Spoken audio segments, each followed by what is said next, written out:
Alright, load. And our last load was probably here. I need alcohol, Mason.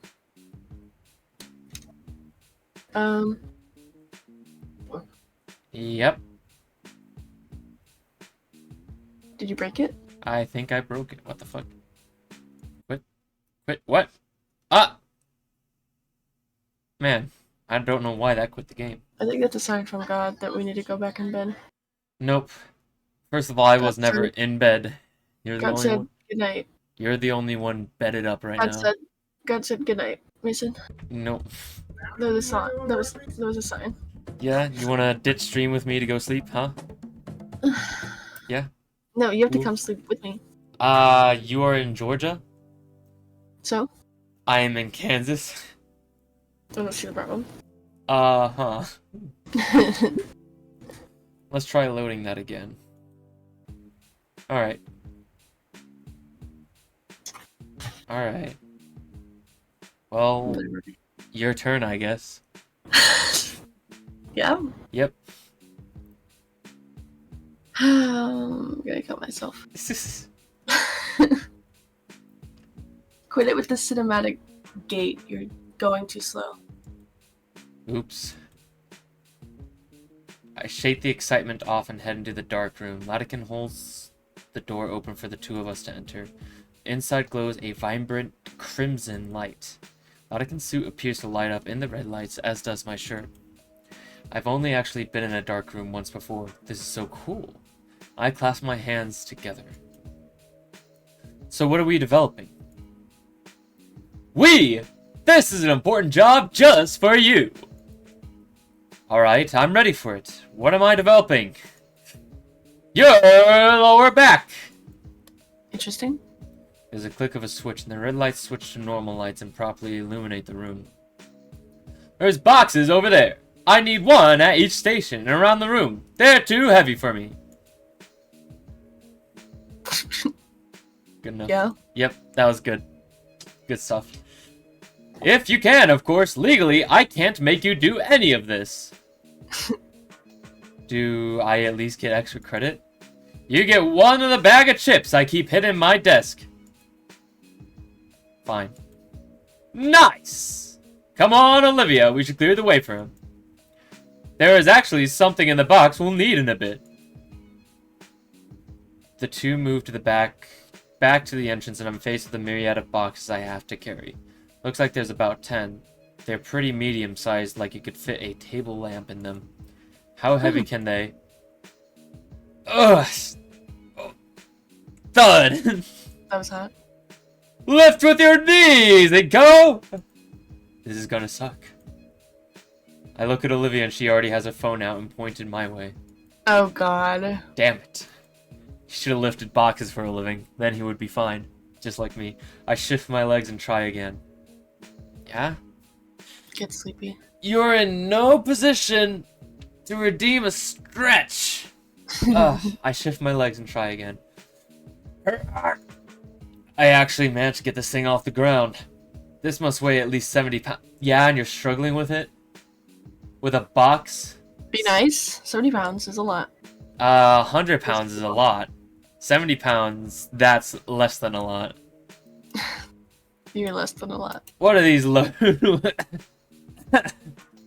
with bricks? It opens up, it's bricks inside. It's gonna be like something like that. Careful, they're fragile.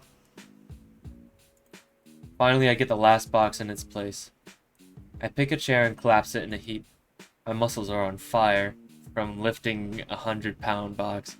Petition for Mason to play Dream Daddy next? What the fuck? You're asking a lot, Bucket. He's barely allowed to play this. What? Dream Daddy? What the hell is that? Dream Daddy. A dad dating simulator? Dream Daddy, a dad dating comic book? Hi, Bucket. They're all dads! Does one of them have a kid? Dads have kids sometimes. Oh wait, I build my dad? That's crazy. I can make forge. Looking good, Daddy. I like that. What the fuck is this? That's so strange. I'm gonna just Markiplier continue made my it. game. Markiplier made it? Played it. Oh, played it. Whoa. If he made it, I would have been so fucking knocked off my rocker. Though to be honest, I don't know if I could have done all that at the beginning of the year. Guess I'm getting stronger.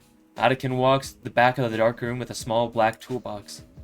Oh, good! You're done! Come on out and take a breather! That looked tough. I'd rather stay here.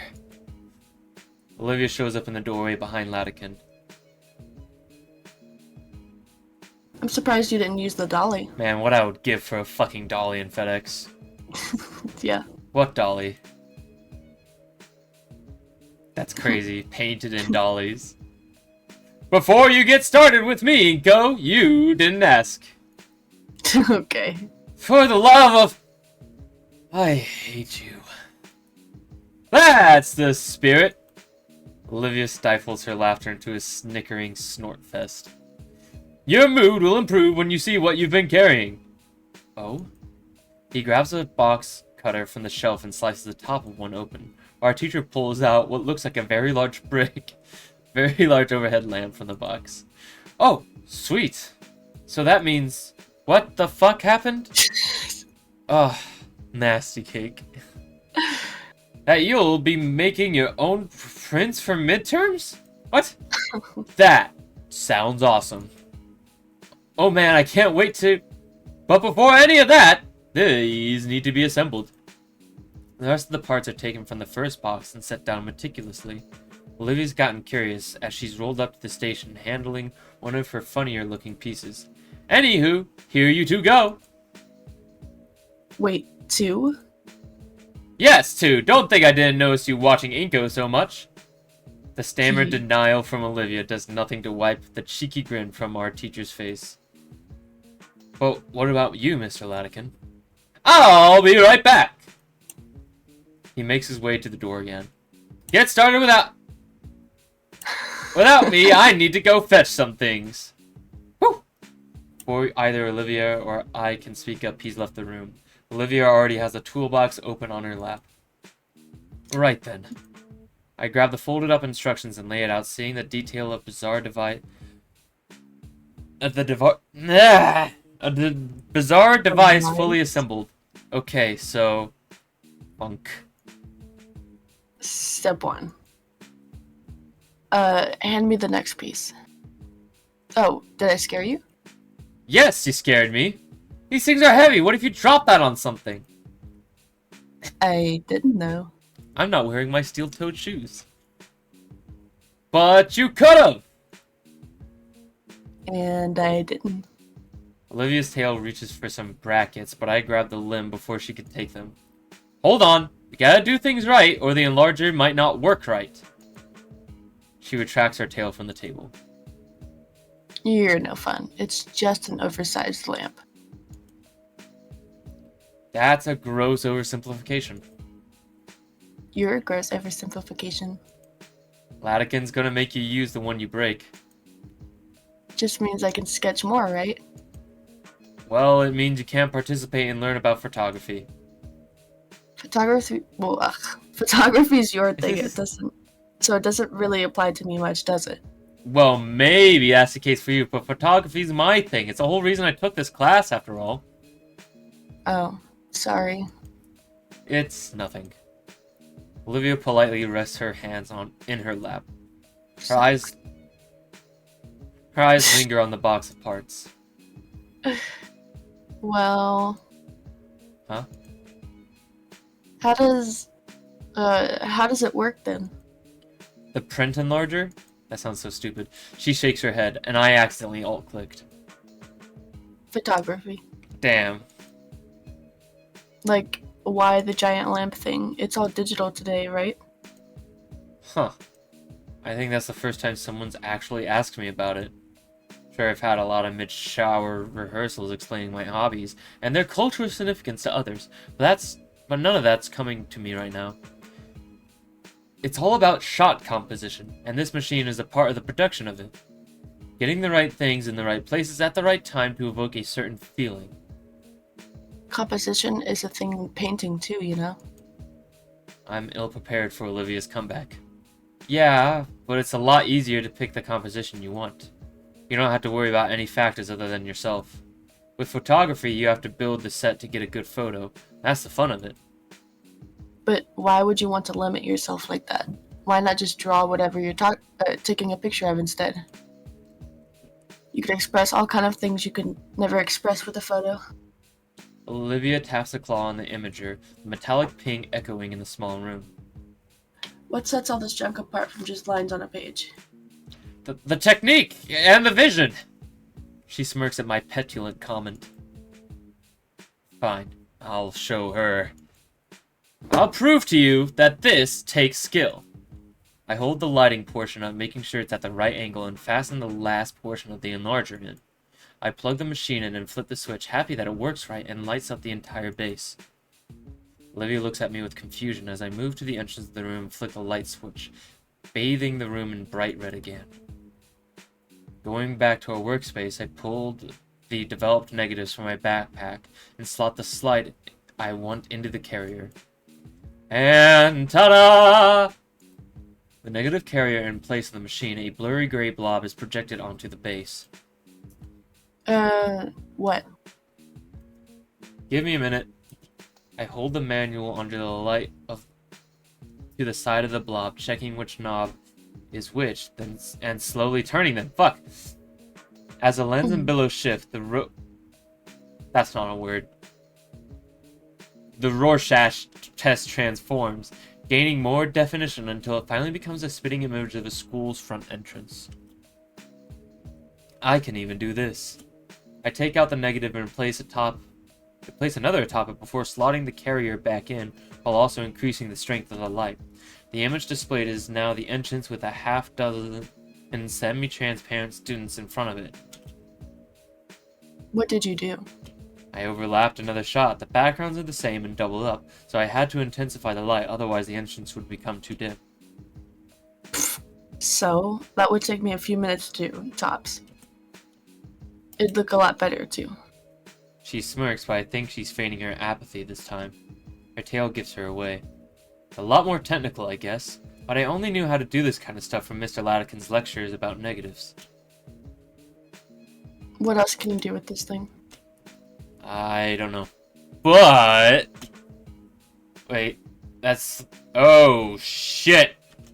I pull out the negative carrier and wince at how hot it is. Shit, crap! Yeah? Yeah, exactly. Olivia's quick to rip the plug from the socket. With my sleeve, I open up the carrier and see I've managed to melt the two negatives together. Aw, man, I was going to use that. All that work, and I go and mess it up trying to prove something. Olivia's never going to let me live this down. The green gator girl lays a sympathetic hand on my shoulder to my surprise.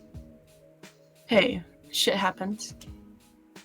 I've ruined a lot of paintings in the past too, you know? She takes the reels from the warm metal plate and holds them up to a red light, trying to see through them.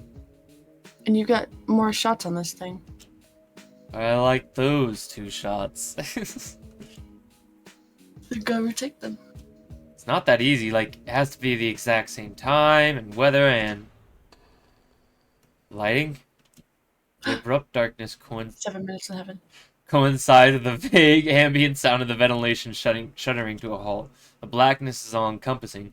I can't even see Olivia, who I know is right next to me. Inca? Her voice helps me confirm that we're still alive in some fashion, but there's a shakiness in her tone, which sends a rattle down my spine. Our breathing is the only noise. It's as if we'd been encapsulated in a void of nothingness. I'm still here! I know that. I plant my hand down to brace her snap, feeling the still warm metal of the enlarger base. But, Yeah, guess the school lost power. I feel something cover my hand, and then squeeze, painfully. Oh, hey, whoa! sorry. The pressure lessens, but she doesn't let go of my fingers. No, it's fine. Now I'm going to say this next line with some water in my mouth. Oh. There's a subtle shakiness in the scaly. Uh-oh. I can't actually speak with ice in my mouth. But when I brush my thumb across it, the limb eases. What's up, Cake? Hey, stop that. Mwah. Stop what? Just stop that. Stop that thing you're doing with your hand. My hand. She's getting jerked off. I shrug. And then went to slap my face when I realized she can't see that. Alright. Standing here in the darkness of the dark room isn't getting us anywhere. Why would he shrug? What kind of response is, hey, stop that, and you shrug? What the fuck? We should go find... Oh god. Mr. Latikin's coming to beat our ass. Maybe it's not Mr. Latikin. I'm just going to give them my regular voice for now. Olivia, Inko.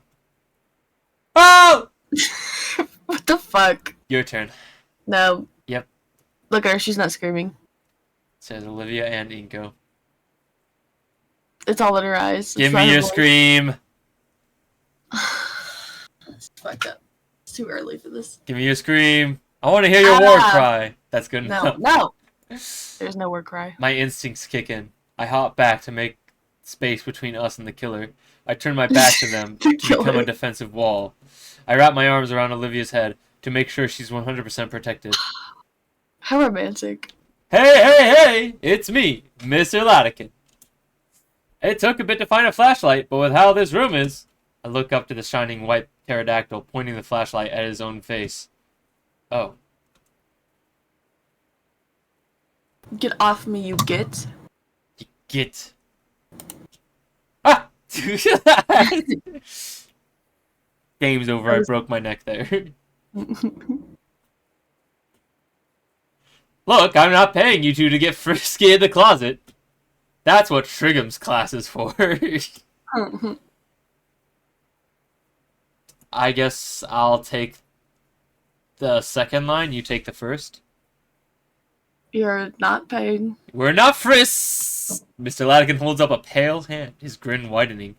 Relax. I'm just joking around. He leans against the doorway to get a better look inside the dark room with his flashlight. Powers that for the whole block, and apparently our backup generator is decades old and is only keeping the AC on. Bro's probably scared of the dark. Hey, I would also hug Cake's face should we be in a dark room. Cake is a poor, or Mace is a poor baby. Cake is a... What the fuck? I mean, you're definitely poor. No? Someone should get fired for that. Come on, we can wait out in the studio. You have a lot of nerve calling me poor after I sent you money today. You want me to send it back? Nope. I can do it. I can do it. I'll do it right now. What you need to do is give me this star. Yeah? It was just right above your head right there. I think you need to just try to get it on your own. No, paper. Excuse me. Paper's trying to get it. Oh. It just disappeared. Look what you did, Mason. Should have been quicker to the draw. Olivia follows me out into the classroom as we trail slowly in Mr. Latikin's wake. The slow sound of his gait set a nice contrast to the rain lashing again. Okay. Whoa, it's really coming down outside. Think it'll flood? It floods here? Sometimes. The ground floor classrooms used to have carpet, you know. Latikin starts pulling something out of his desk, but it's too dark to see what. Don't mind me. That junk just sucked away half a year's funding. You ever tried teaching people about watercolors without the freaking watercolors? Was ridiculous. I remember. I remember you were the most upset. All right. He sets some tiny tea lights down on one of his desks and begins to light them. The tiny wicks are set alight with the tiniest of embers, providing the bare minimum of illumination for us to see. Yeah? Yeah, I'm just watching. What the fuck? No, don't watch. I looked at all that. Want those trigger the fire alarms? We should be fine. They're too small by themselves. What are those for? Been saving them for a rainy day. We're going to be stuck for a while, so why not make it a camp out? He's just making sure that we don't have sex. Straight up. Threesome? What the fuck? That is an adult? Yeah? These are teenagers? We don't know their age specifically. We do. They are in How old high are they? school. Okay, but how old are they? Teenagers. This isn't high school. This is high college, school. isn't No, it? it's not. She talked about going to like art high school or art fucking college. Sorry, High shit. school. Mhm. These are high schoolers, Cake.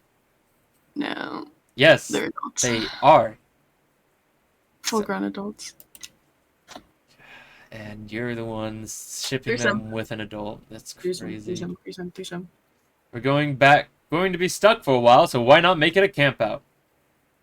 Camping. I like the sound of that. Won't we get in trouble, though? It'd be trespassing it, right? It's either this or trying to get home in this storm. As if to illustrate his point, the weather decided to chime in. Besides, schools are usually made with sheltering in mind. There's all kind of procedures for this, bringing everyone to the gym and breaking out some really moldy cots. Olivia winces.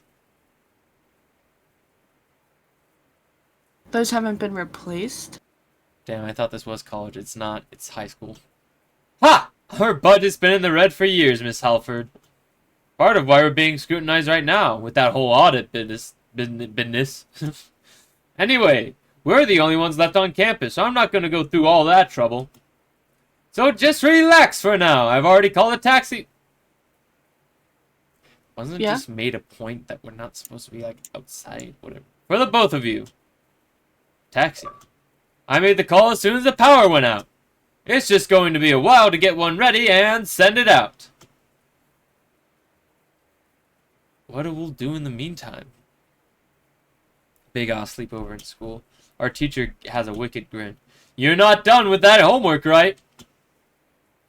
Oh, I'm kidding. Time and the storm carry on, yet things are surprisingly calm. Olivia pretends to focus on her work while I pretend to help her, but soon enough, Mr. Latican starts sharing wild stories about previous semesters. You know, a few years back, somebody tried to take his hat right off his head. Let me tell you, I never seen a shovel fly that fast. What? That sounds appropriately violent for a couple of teenagers to listen to. Either way, Olivia slowly loosens the facade of productivity, and I join her not long after. Actually, wait, these are seniors, so maybe they are 18. Well, that's a toss-up, Cake, you don't know. I've just read the craziest news about this game on accident. What's up? I can't tell you. It is an entire, huge spoiler while I was trying to find out how old they were. Oh, damn it, Cake, stop looking at spoilers. But it's a bad spoiler, Mason. It's not like game choice spoilers, it's bad. I'm gonna kill myself. Well, it's your turn to talk.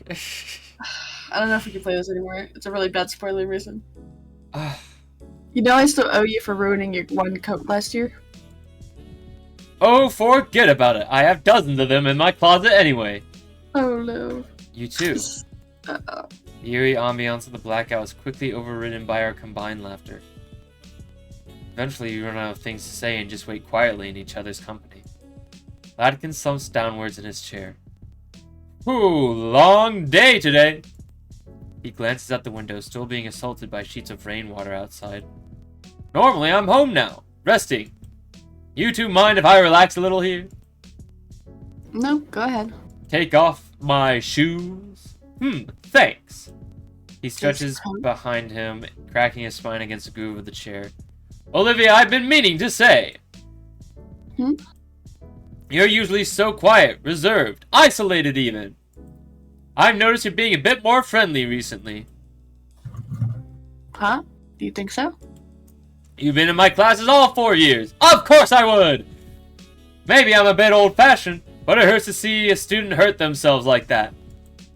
When you're in the adult world, you'll see this all the time. Once someone's in a rut, they'll tend to stay there until the end of their days, blend together instead of lifting themselves up. Like they got all the time in the world. I'm proud of you for making an effort, Olivia. Oh, Mr. Luttigan, I don't, I mean, Don't be flustered, be proud! You've managed to form a friendship with that strange fellow right behind you! Of course, I appreciate you extending an olive branch too, Inko. Me? It's no problem, Mr. Latigan. Come on! School hours are over, you can drop the mister. Seriously, I'm gonna kill you. I mean, it's not something to be thanking me for, is it? I'm just your friend. That is great to hear, though! You can't always navigate this world alone. Someone to keep you company can really help. he can? I can. More than you can imagine!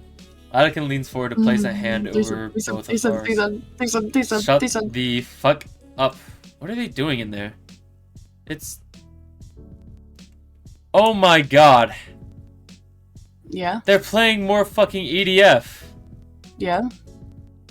Yeah, rat bastards, honestly. What the fuck is wrong with them? Ugh, I'm gonna have to play more catch-up after this. Sucks ass. He barely makes contact with Olivia's wrist when she winces and yanks it back. Shit. Olivia! Are you alright? Oh, I'm fine. That just hurt. I was fine before, though. You've been trying to stay off that wrist all day. Was it that bad? It was feeling better. I even helped build those doohickeys. The print enlargers! He covers his eyes with one hand. Of course. Great move. Stu's been overworking herself, and I think to give extra physical... What? And I think to give extra physical work. What am I doing? It wasn't your fault. I didn't want you to worry. I had no idea how bad your cancer progressed. Okay. He leans forward again, gently holding Olivia's wrist, inspecting it, being careful not to cause any pain. You need to take care of yourself, Olivia. If something were to happen, I know you'd be completely beside yourself. I know. I know you were doing extra work, but how did it even get this bad? It was a lot of extra work. Doing a whole group's assignments on top of my own. For the last 3 weeks, basically all my free time. It's great practice, at least that's what I was telling myself. Olivia does her best to hide her wincing as the teacher tests her arm. I never would have made it to graduation. All She would've because of that painting you switched. Death. He shakes his head and lets go of Olivia. What death to who? Why death? She would have never made it, Mason. She would have died. What? You heard her? Yeah? She's like, I would have never made it. She would have died. Straight up. No, it goes farther than that. He has bright red eyes. It's kind of I horrifying. think they're orange. Some of it is orange, but it's mostly red. No, it's all orange. If I take up a color coded to it, I'm gonna slap your face. Also, What? why is my goal stupid? What about it? Why? What? It changed to bits goal. I don't want a bits goal. I fucking have a follower goal. You have all 3. Well, yeah, So- but this is the one for followers. You have all 3. And you'll probably see something about bits because I've, like, way overachieved that goal for you. Whoa! That painting was all because of the pain you've been going through these years. All because of that first contest entry, hanging in the gala. Your first venture into the art world, and it went how it did. Olivia looks down at her hand, stretching the fingers out and in slowly, carefully. My hand moves without a thought, fingers taking her hand carefully to help in some way or another. Mr. Latigan's like, whoa! I didn't realize you were like that! Watch. You and that painting, damn it. Our teacher palms his face and groans into it. It's genuinely a good piece, Olivia. I told you that so many times. She locks up, but manages a small nod. What a horrible chain of events. I had to witness it all these years. Watch it as it taken your friends, your self-worth. That little smile you had when you first came into my class. And now it's ruining your health. He gently lets go and covers his own eyes again. Random guys, I'm cooking inside a car. Why are you inside a car without the AC paper? What's wrong? What's happening? And I really just sat here and watched it. I was just talking about how people act like they have more time than they have. Latican? He's going through his own depression arc. Are you alright? I'm super. I'm more than okay. In fact, I made up my mind about something. You! He points to the camera. Take her to the gala, please. There's something I want you two to see. No words. Just do it, please. I nod. What are you going to show us? 'Twas left alone. Paper really is just a child left in a hot-ass car. He stops at the door. Something you should have seen a long time ago. My shoes slosh noisily through the flooded hallways as we slowly head back to the main building of the school. Olivia herself had used her arms to tuck her legs up onto her seat, where her head now resting on her knees. Oh, I get it. Okay. Mr. Latican didn't seem to care, each of his steps splashing water around and soaking his slacks. The drains in the floor are working overtime, keeping the water at a minimum level. An unsettling feeling washes over me as we enter the atrium, the interior of the school pitch black from the lack of lighting. At least we aren't dealing with wet floors, but navigating the halls in the dark is a new difficulty. No. Wasn't a car for many hours and my arm has and leg has sunburned. Don't look at the has. So, at that has. No, awful time. You guys are bonding over trauma, are you, of being left in cars? Yeah. Olivia brought out her phone, using its flash as a light to shine our way, but I'm still unnerved. The only sound I hear is the squelching of my shoes and the awkward dripping from both Olivia and I realized that Latican had left us behind. Oh shit. Mr. Latican? Her voice bounces down the dark halls of the school. Did you see where he went? Sorry. Kinda. I think he went that way. I can just make out Olivia's hand pointing thanks to her phone. Towards the school offices. I gotta pop my ears. Give me a second.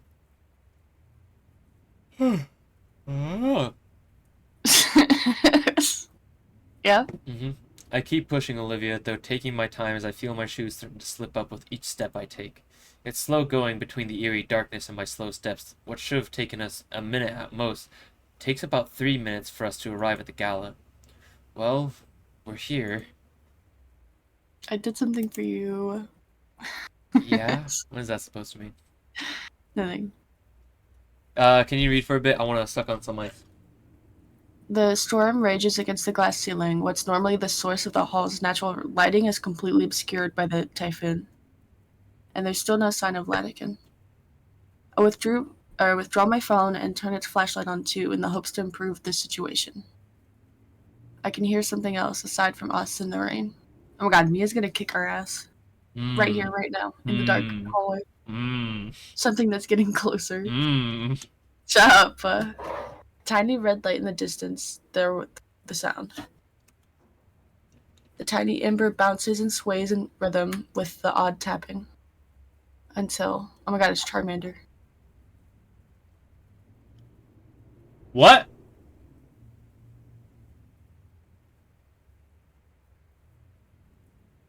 What is happening? Dot. What is going on? I'm still sucking on ice. You gotta go. I'm also frozen for a second. I'm frozen for a second. The thought forces its way through me. He wouldn't ever hurt us. Latican, what are you doing? Something is kicked aside. It's Olivia's painting from the art contest a few weeks back. It smacks loudly against the glass casing of the display case.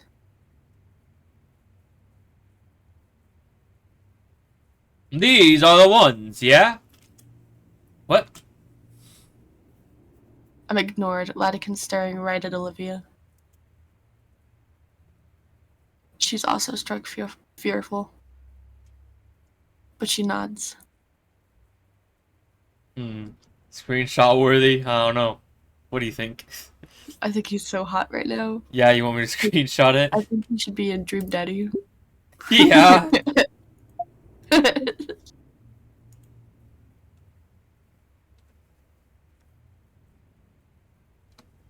But she nods. I already read that. Thank you. Latican takes a deep breath and faces the display. What are you going to do with that? Oh god. Hey. Latican, wait, this is a bit extreme, isn't it?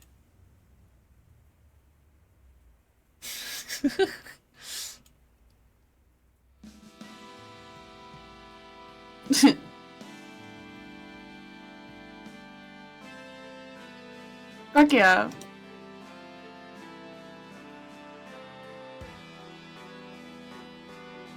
What a surreal moment. Hey, look at him, he's so great. I even have eyes in my glasses.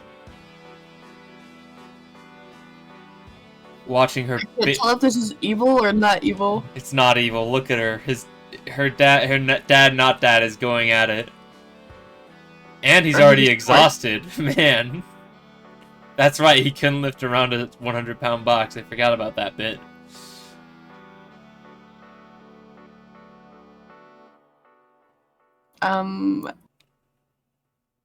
That was hot? Yeah, agreed. Absolute dad moment right there. Nope. Take it back, please. Ha! Ha! Ho! Olivia! Your eyes are just staring down. It's gone. Both of them. Fucking Christ. This should have been done long ago. Yeah. Latican, it's crazy. I mean, he did just kind of have a cigarette in his mouth and smash a bunch of shit. No wonder you're out of breath. You were smoking during the entire thing. Anyways. Let the smoker smoke. I know. What about the other things in the case? Who fucking cares? Those students graduated years ago. You know how many still do art? None! If they're collateral so someone else can, fine by me. But Olivia, you got no big paintings now, do you? She shakes her head. That's a shame. Look what I just did. I'll do it again. I can make another. Yes, that's what I needed to hear. You make me so proud to hear that. Do you remember? In sophomore year, when you challenged me to think of something I'd wanted to do and set a goal to do it? Of course. I couldn't think of anything back then. But there has been one thing I've been wanting to do for a while now. She wants to walk, guys. This is what she wants. And like you said, some company could really help. I know you're not saying she wanted to walk. I know you're not. Wait, some company could really help? What? Actually? Cake! What? I see that, Fuji. No, you don't. No, you don't. I do so much. What are you talking about? I saw it change like 3 times just now. I got scared! I think changing from low art cake to high art cake is phenomenal. Olivia grips my hand just a little tighter. Promise not to laugh? Never! Would you mind asking me again, Latican? Sure! I believe it was. If you could leave right now and go do anything you wanted, what would you want to do? Anything at all. Yep. I want to. I'm gonna go see a fountain. And paint it for you. Fucking brilliant. This is so hot. Threesome time. No. There's a Threesome. fountain Actually, here? you're right. Inko can just watch. Ugh. This is between her and. I'm not taking this. I'm not taking this. I'm Yeah, not you're listening to this nonsense you're spouting. There's a park not too far from here, and you can barely see a fountain in the center of it from the windows. Sexy. You can't see it right now in the storm, but I want to go there. I think I know of it. Stig Equestrian Park. That's wonderful, Olivia! Alatican stumbles a bit. I rush to give him a shoulder, some shards of glass crunching under. Ah! I have hiccups now, crunching under my feet. Ha! Good Fuck thing that. the power's out. No cameras up or anything. Won't you get in trouble for this? I'm always in trouble for something. And ordinarily, I'd just take the hit. Especially for something like this. That Mia chick can take the fall. To hell with her! Fuck yeah. Olivia manages another small smile. I'm looking forward to that painting. You better get it to me. I will. And you better help! Smacks She on the can't top walk of the by head. herself. Oh, I was just thinking, like, he just, like, rubs his dome a little bit. Of course. Latican motions for us to wait by the school's entrance. For a while, we sit there.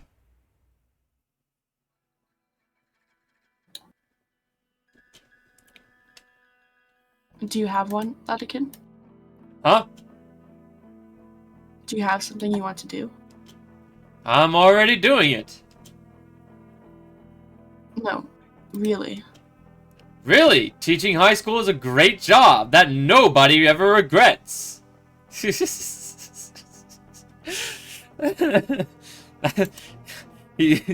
That's like, whatever.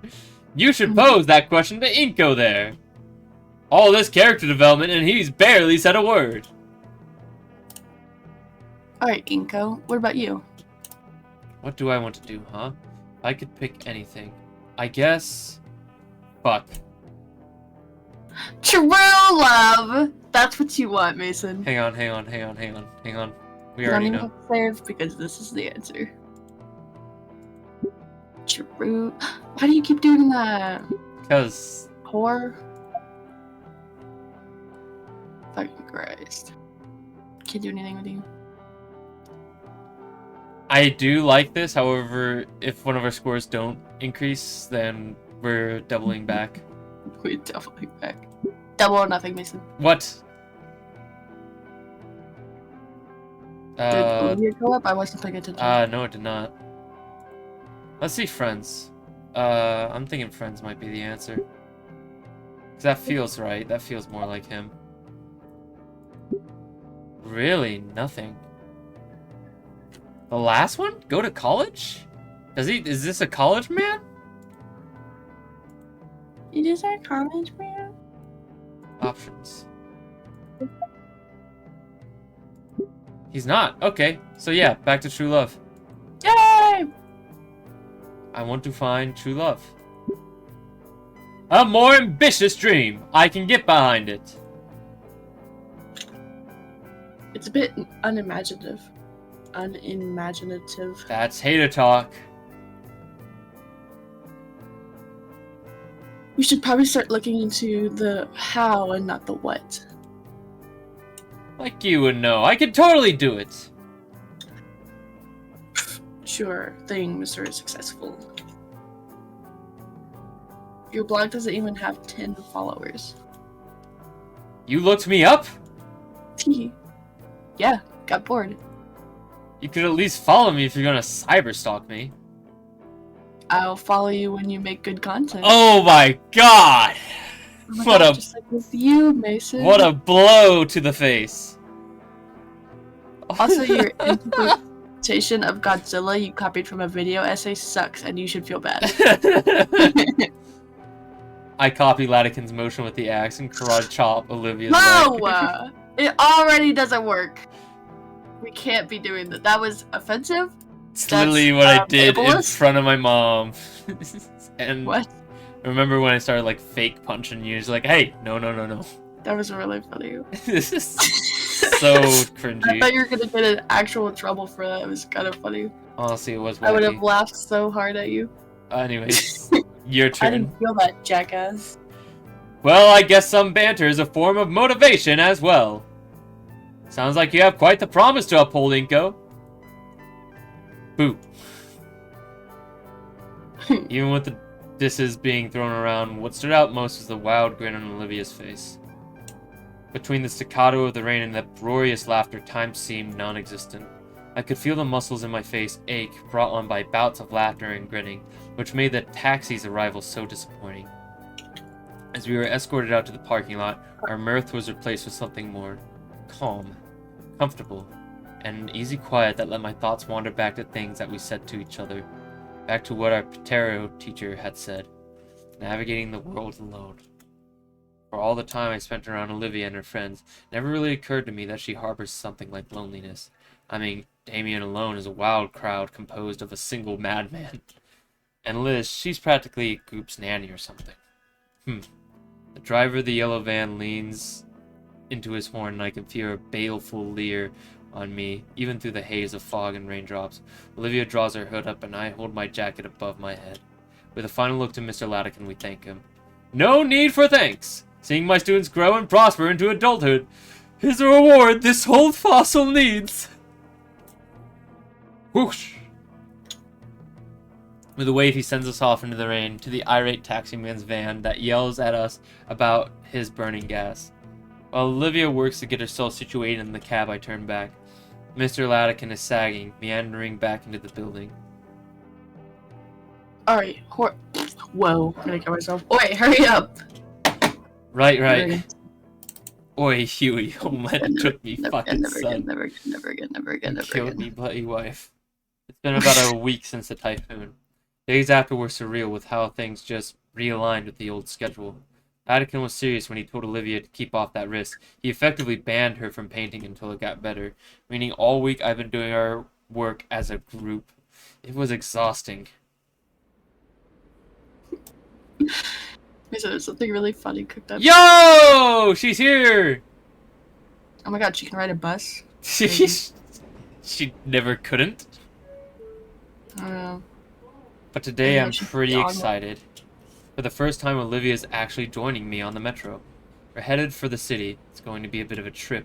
For the last several nights, Olivia has been using my inbox to store sketching ideas while her wrist heals. On Thursday, she even attempted sending a few left-handed sketches, but gave up after a third or fourth malformed rat. When Liz God. sent a game-changing invitation through our group chat, her uncle had some business in the city, and he told her that she can do something with the time since it's her car. So she's invited the rest of us to join her for a lunch at a fancy place. It's got us pretty thrilled. It's got me pretty thrilled. Olivia understood the order to stay off the ham, but that doesn't make her less maniac? Manic? About wanting to get back into painting. Why'd you agree if you didn't want to go? Well, a trip to the city won't suck so bad if you're here. Even if I really, really want to start that painting. You're almost done healing. It won't be much longer, I know it. Latikin said you should at least wait for Monday. Yeah, that too. Besides, I don't want to be around Damien while he's... Ugh. Poor guy looked positively miserable when I picked up Olivia. He was pale and shaking, the floor between his feet left bubbling after a particularly powerful sneeze. He spit acid everywhere! Has it ever been that bad? It happens like once a year. It's one reason we don't share a room. One moment he's fine, the next he's inebriated. Wait, is he fucking drunk? That's what inebriated means, right? I don't know. Do you get drunk, Mason? I don't know. No, You don't know I if you don't get know. drunk. Fuck. See what you Wow. done, cake? Made me skip a beat. Yep, this is even my seat. Oh God. Right next to the folding accessibility seat. What, did you start accounting for me before we even met? Maybe I did. She mouths something and rolls her eyes, but it's a clear smile after as she goes back to watching the passing buildings. Compared Listen. to a car ride together, this felt a little more intimate. What's up, cake? You want to see something? Sure, send it. Even if there are more people in close proximity, none of them paid us any mind. Time to see the thing.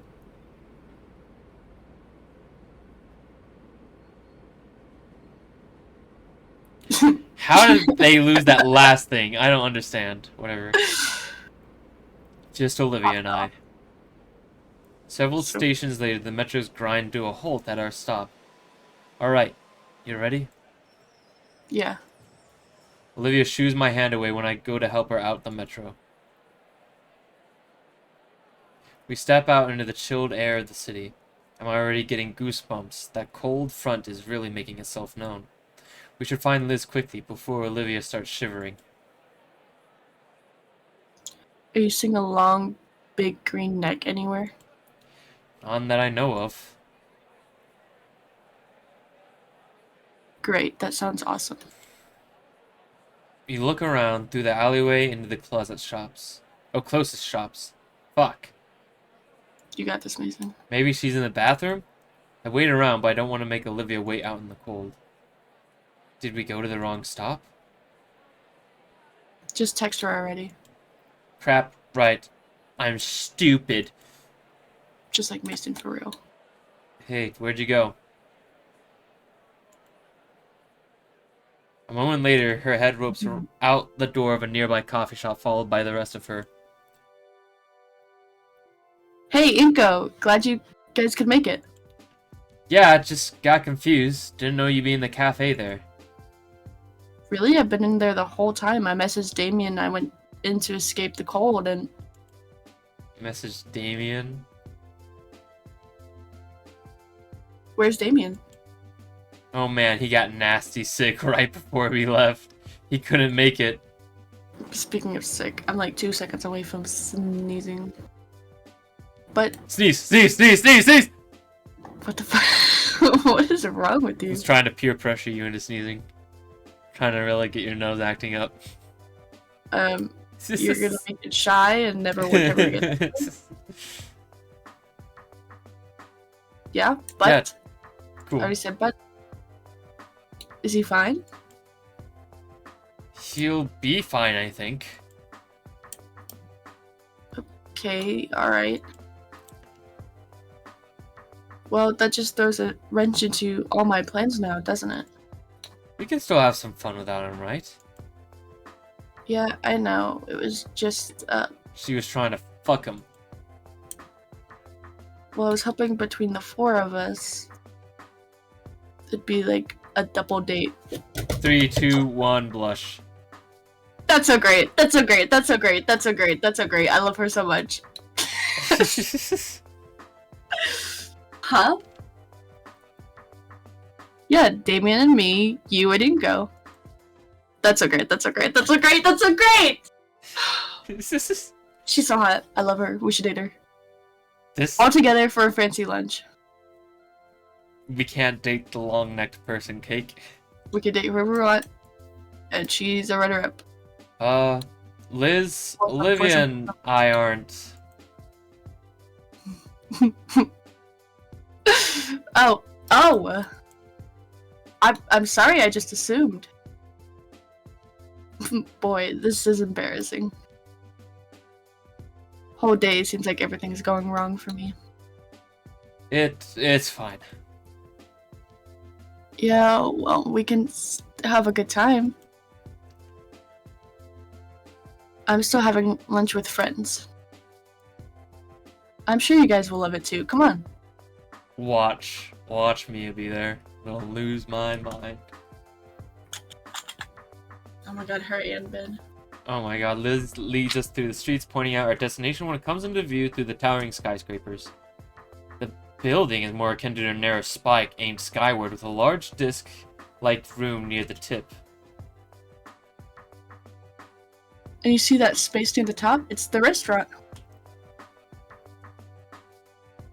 They built it in a way that the whole thing slowly rotates so your view changes while you eat. There's no way that's safe. There's no way that's safe.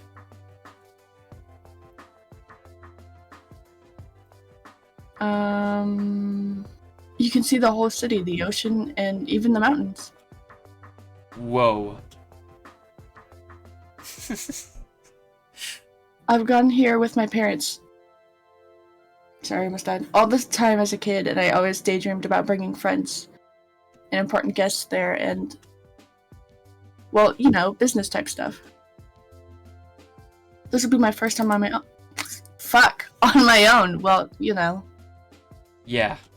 There she goes. Yep. You'll see there's even a... Well, hold it. We lost Olivia.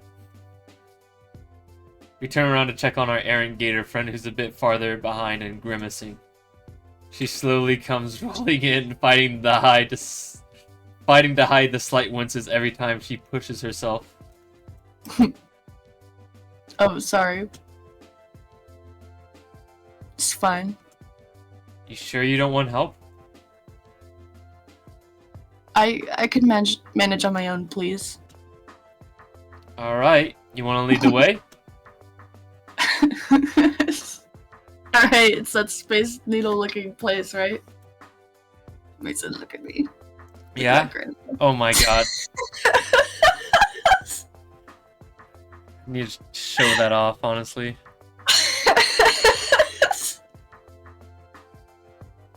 You're gonna put me back in the box? Nope. Just gotta find it to really admire it in its fullest. That's so stupid.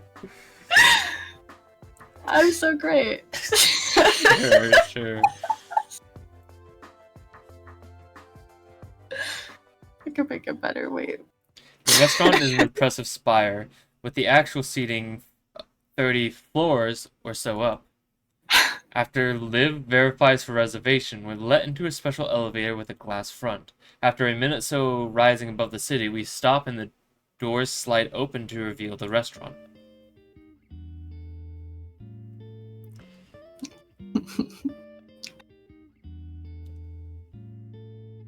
It's a circular room with the seating by the windows and an inner ring for bars and kitchen making up the center. Definitely a carefully crafted place. I wonder if it'd be the kind of place my parents would bring me to. A waitress greets us all and leads us to a table by the windows. One of the seats beside the window is moved so Olivia's wheelchair can fit by the table. She approaches the space and stops. She's looking down out the window. Can we switch seats? Afraid of heights?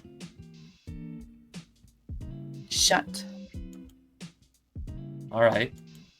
I oblige, shifting my seat closer or over so she can sit instead by the aisle.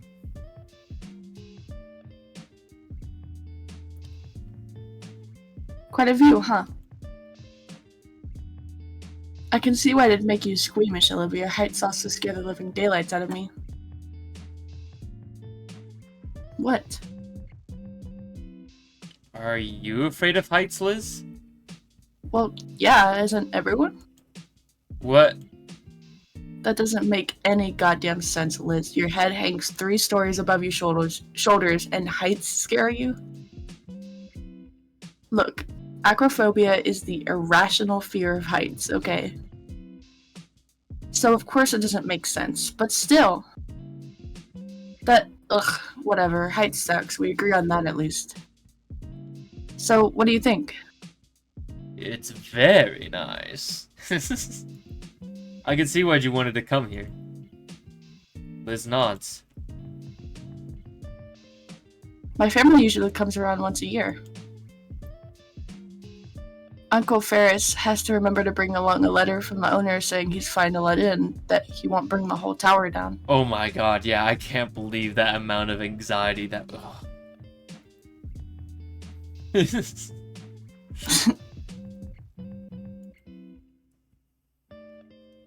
What the hell is bisque? Olivia's looking into the menus. Right, we're here to eat. Lobster bisque? Oh, It's a Mason, lobster Mason, tail Mason, with Mason, creamy Mason. kind of We soup. have Mason, we have lobster bisque on our menu now.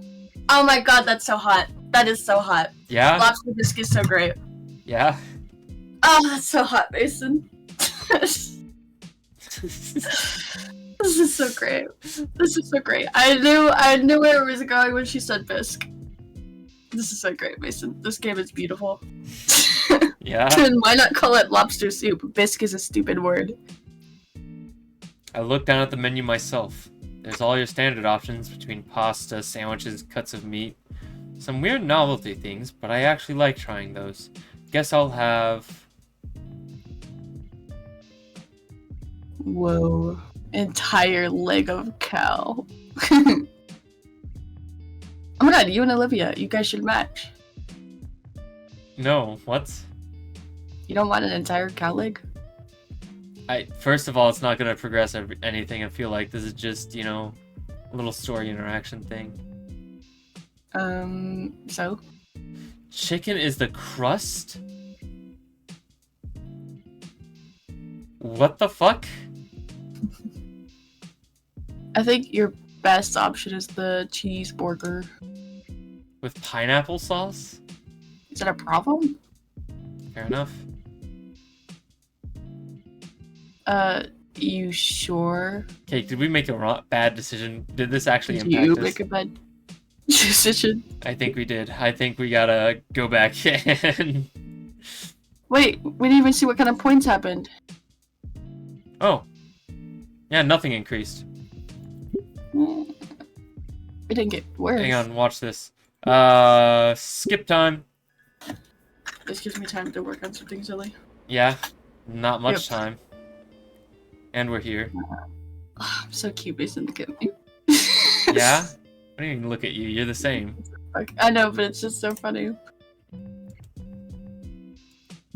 Stop overwriting saves. The entire point of you saving those is that you can go back and change it later.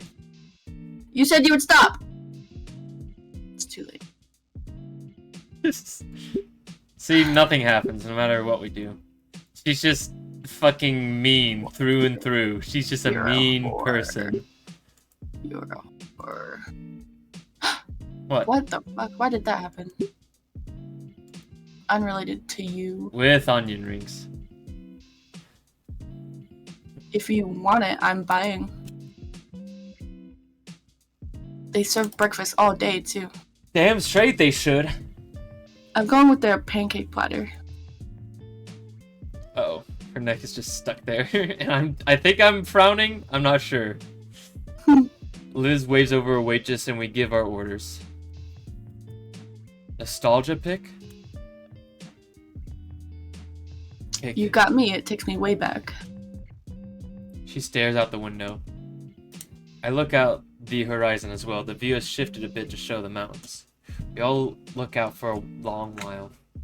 Maybe a little too long. Ordinarily this would be around the time Damien would say something that kept the conversation going. Oh right, he's usually the one bringing us all together. Yeah, it's strange to think about, but Liz and Olivia aren't really more than acquaintances. But during this lunch it's Damien that always makes sure everyone else is included in the conversation. Nothing comes to mind. I don't think I make a good Damien. One moment, please. Whoosh! I ring Damien up in the hallway. He's sick, yes, but hopefully he'll have something for me to use if he picks up, please, for the love of God. That's not Damien. Yeah. Vinny? I need to talk to Damien. Nah, he's out right now. Mom's with her in the backyard. He's puking his guts into a bucket. Why? Pest control guys buy it from us for $50. Gross. What are you on for? I can tell him when he comes back in. Oh, why not? I wanted to know how he always keeps our friend group so lively. Like I was considering small talk, just bringing up movies or something. You know, movies suck. Nobody actually likes them. What? I'm playing Fortnite. I'll turn it down so you can hear me. I heard what you said, it was just dumb. Was it? Yeah? There's a pause for a moment. Movies always suck. They started in black and white without sound, and they never really got better. Even when they peaked in the 70s, they only barely became watchable. Have you ever watched The Godfather? Dad made me watch that stuff and it just sucked. I know, right? I fucking know! I think you're just overreacting. No, I legit relate to that. I was forced to watch The Godfather, and my parents were like pissed because I was so uninterested in it. I think you're just a bad son. Sorry to say. Sorry to burst that bubble for you. No, you probably just didn't get it. Fuck that guy. Fuck him. Fucking go. Dad explained the whole plot to me, ins and outs. It really was just mid-trash. The movie won awards. You can't just call it trash. Yeah, I can! Movies are just a trash genre content. Even the best ones are usually just unpolished turds that waste your time. Hey, then, what's a good movie? Ever heard of Mr. Beast? Oh my about God. story time animators? You're really gonna relate You to this gotta child. be kidding me. I'm not relating to the child anymore. I'm just saying I didn't get The Godfather. Godfather was kind of mid. You're kind of mid. I am not! Any popular content on YouTube provides more value for your time than the classics that you old people fight over, and it still sucks! Those aren't even movies! They move, and I watch them. Not my point, you troglodyte. As if you could even think of comparing that slop to the likes of Star Wars, The Godfather, and Blade Runner 2049. Star Wars was alright. All trash. Star Wars was alright. No, it's not. Yes, it was. So the lightsaber believe boys you. go swoosh, swoosh, swoosh. I can't believe you like that over. Movies are one massive pile of doo-doo fart, but it can but even it can make sometimes make something mediocre. These are billion-dollar franchises. Millions of people would disagree with this deranged nonsense. Doo-doo fart. Oh my god, you little... Listen, you little chump. Next time I see you, I'm going to wring your neck like a wash Oh rag. my god, Mason! I don't think you're close enough with the kid or Damien to be able to say that. To threaten his younger brother. Yeah, he insulted Star Wars and Blade Runner. I think he deserved it. Anyways, your turn. Oh my god! Your You turn. just threatened to kill a kid, Mason. Damn straight. I'll do it again. Your turn. What? Who is this? Shit. Calm Hang down, on, calm hang down, on. calm down. Kill him later. Nuts. I didn't get the advice. I sulked back to my Really seat and just hung slumped up. down, catching my breath. Whoa, you're right. Your eye is twitching. I don't think I've ever been more angry in my life. What happened? I don't want to talk about it. I rub the tension from my face. Fine, I can be a good Damien all by myself. So, Liz, Yeah? you mentioned when we first met you wanted to be an art dealer, getting the right people the right paintings, right? How's that going? Oh, yeah, it's going great. I just got accepted to Marshland U, actually. Oh snap. Yeah, I finally got everything all worked out for myself. I'm going to hit the ground running once I graduate. That's pretty cool. I'm still figuring things out. You too, right, Olivia? I only got short-term goals right now, like painting a fountain. But I'm interested in what Liz was talking about. I was sent something on Discord and I feel like I'm about to see something silly. Oh, it wasn't from you, it was from someone else. What? Yeah? I think the stream's over. Just like that, huh? Stream's over. We Go haven't home. even gone for 3 hours. We Go home. have 2 more hours. Go home. I am home. Nope. Alright, if you want me to go home, I'll just stop and go play Fallout 76 with Gabo. Need him to launch nukes anyways. We are breaking up. No, No nope, longer nope, coming to nope, see you. nope, nope, nope, not allowed to anymore. No longer coming to see you. That's rude. Why do these look like that? Stop doing that. Poke, poke. Right, I'm sure it wouldn't be a problem for Olivia to replace the stolen painting. Well, But what was annoying was having to contact the Treasury and administration about the broken cabinet. oh. That broken painting and cabinet. Ah. Not Ah. the funniest thing, is it? I mean, what even happened? Whoever did it, I wish they could have dealt with Mrs. Scaler's neurotic tantrum the way I did. We're still finding glass shards all over the floor, and I got screamed at as if I'm the one responsible for it. Scaler needs to put the coffee mug down sometimes. Jeez. It's not a problem anymore. We've already ordered a new display. It should be installed next month. Oh, I got off track. What were we talking about again? The art dealing thing? I'm actually interested. Oh, well, the plan is to be able to open my own business. I'll start online and work my way up to having a physical location. Uncle Ferris told me he's willing to help me figure the legal part out. I've already gotten a few connections, some people that might be interested in being involved that run some pretty decent prices. For me, I mean. And I'll be selling my own works, too. I've gotten even better at painting since the start of the year. Have you noticed? Isn't the great aim? Oh my god.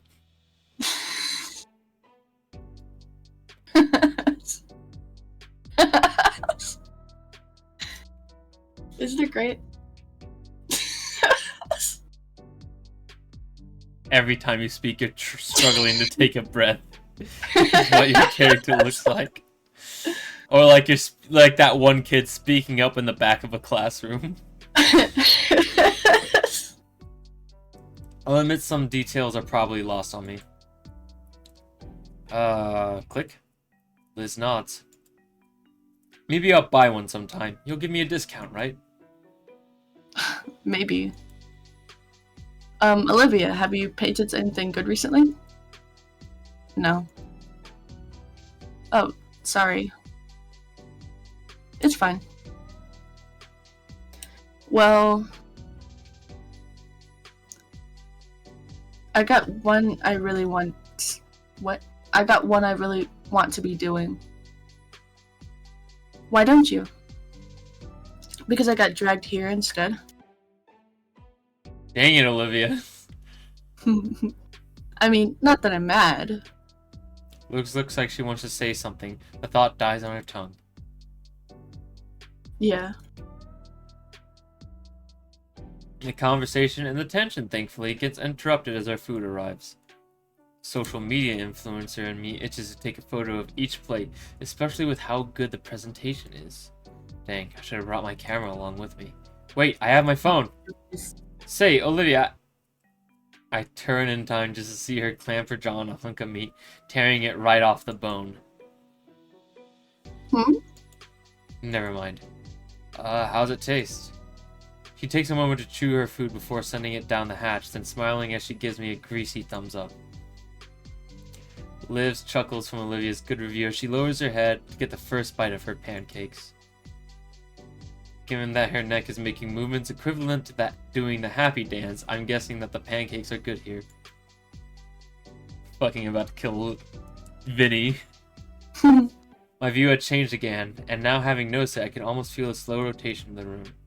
I savor my onion rings while watching the Volcatera bluffs pan right behind us, taking in the amazing view. My thoughts reach out for my camera, already calculating the restaurant's rotation with the proper setting to capture the full 360 panorama as I could achieve. And a separate section of my mind recalls the other panoramic of the city I saw. The one that is now nothing more than shredded debris. Say, Liz. The Brachiosaurus takes a moment to respond as she attempts to cram her snout into her glass of water. Oh, stupid glass, no straw. Yeah? So, you mentioned all about wanting to be an art dealer and be a part of that system. I guess it would be cool if we worked together. Come again? I don't know, just seems like a decent idea. No, I get you. Now it's Liz's turn to pause from her food, sit upright, and carefully tap the napkin on her closed lips. Maybe I don't think you'd want that, honestly. No, that'd be cool. I'd like that. Oh. Oh. Okay, Mason. Weirdo. Yeah, maybe. I'm not sure. Not sure? Yeah, I'm trying to get this whole thing off the ground on my own. Without others' help, right? Like how you feel about your art stuff? That's different. The point is, it's important to me that my start is as self-sustaining as possible. But you just said you had connections and your uncle. Yeah, family and such, not, Olivia raises that iconic eyebrow. making myself. Actually, you know what? I'm done. I'm about to go home. Don't want to do this anymore. I think you're everybody now. You're Olivia. You're a woman. Good luck with that.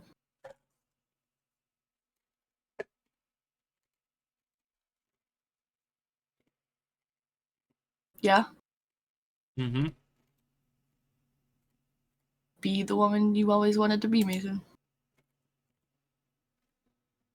I believe in you.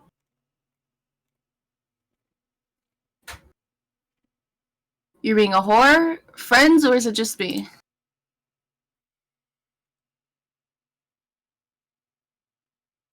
Olivia, don't even start to make a scene. I have to do something. Olivia, Liz, come on, guys. Can we finish our lunch first?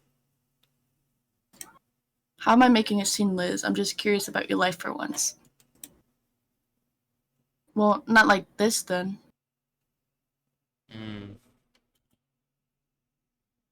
I'd rather you go back to giving me the silent treatment. All of our months of work, and you changed your profile again. What the What? fuck? You Do you have a problem? you're like Liz at this point. Your body just catches up to your face as you speak. What is that supposed to mean? Nothing. Don't worry about it. You don't like my face? Is that what you're saying? Oh no. Oh no. What have I done? What's your deal? Damien and Inko want us to be friends. Here I am actually trying, and what? Am I not worthy enough for your stuck-up... Ugh. You didn't want my friendship before, or Damien's, for years. It just sounds a bit like you just want to be friends now because you can get something out of it. I want to be friends, just not like that.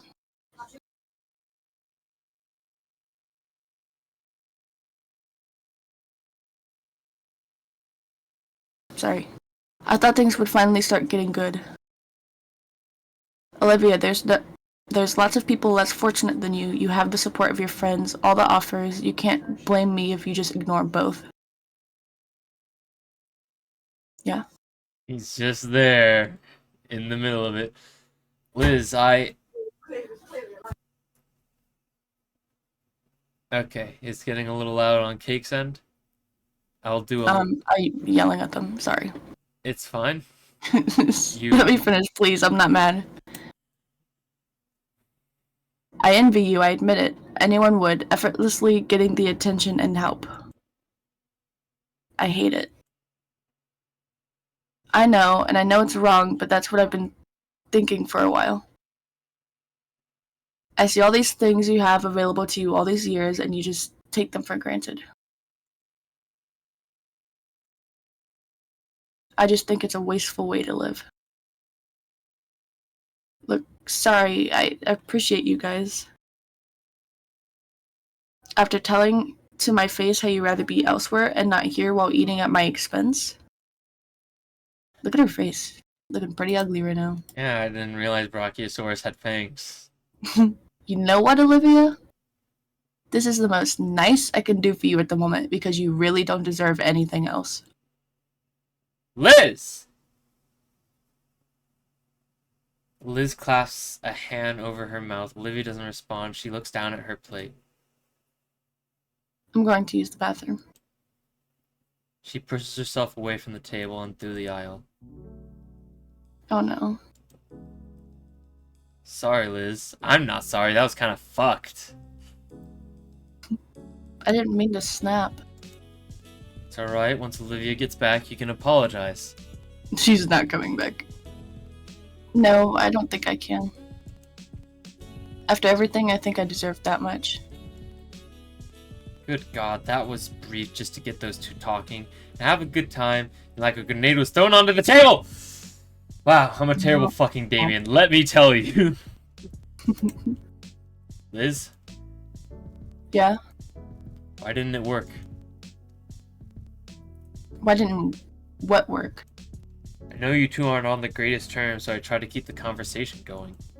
So it wouldn't get awkward and nobody was get left out, like Damien does. He was like this was somehow my fault, but how? I did everything I was supposed to.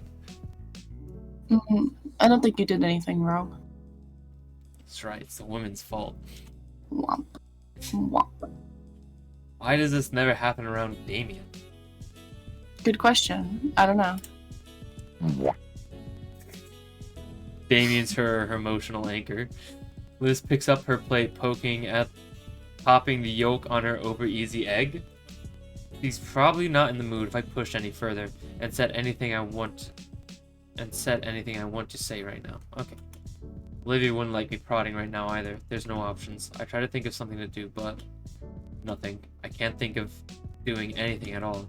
Not without making someone uncomfortable or worse, getting them mad at me. And I never even anticipated something like this happening. It's frustrating. I can't do anything, but I can't do nothing, obviously. Not if I want to smooth things over. Right now, Olivia's in the bathroom. She's actually just fooling around the hallway, but the point is that the two are separated. I could work something out. Should I keep trying then? I don't want to make anyone uncomfortable. I think I'd rather you didn't. Oh shit.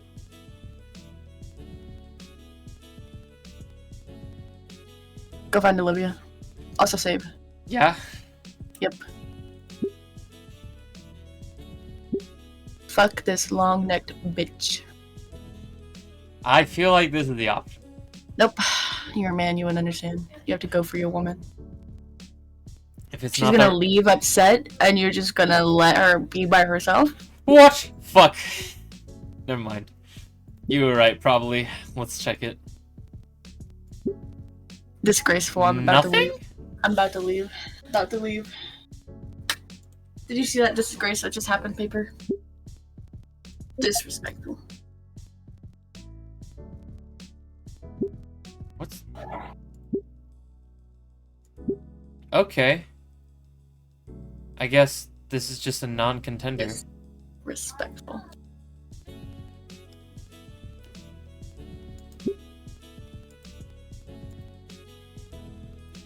I guess we'll go find Olivia. Heavy breath escapes me as I stand up from my chair. You'll excuse me, Liz. Head tilts comically further than needed in question. Just want to check in on Olivia. Oh. She waves me off as I turn away. Making my way through the restaurant, a part of me marvels at how I didn't even feel the room spin. This kind of makes me dizzy, honestly. But it's just mental busy work to distract myself. After all, I have no idea what I'm going to say to Olivia.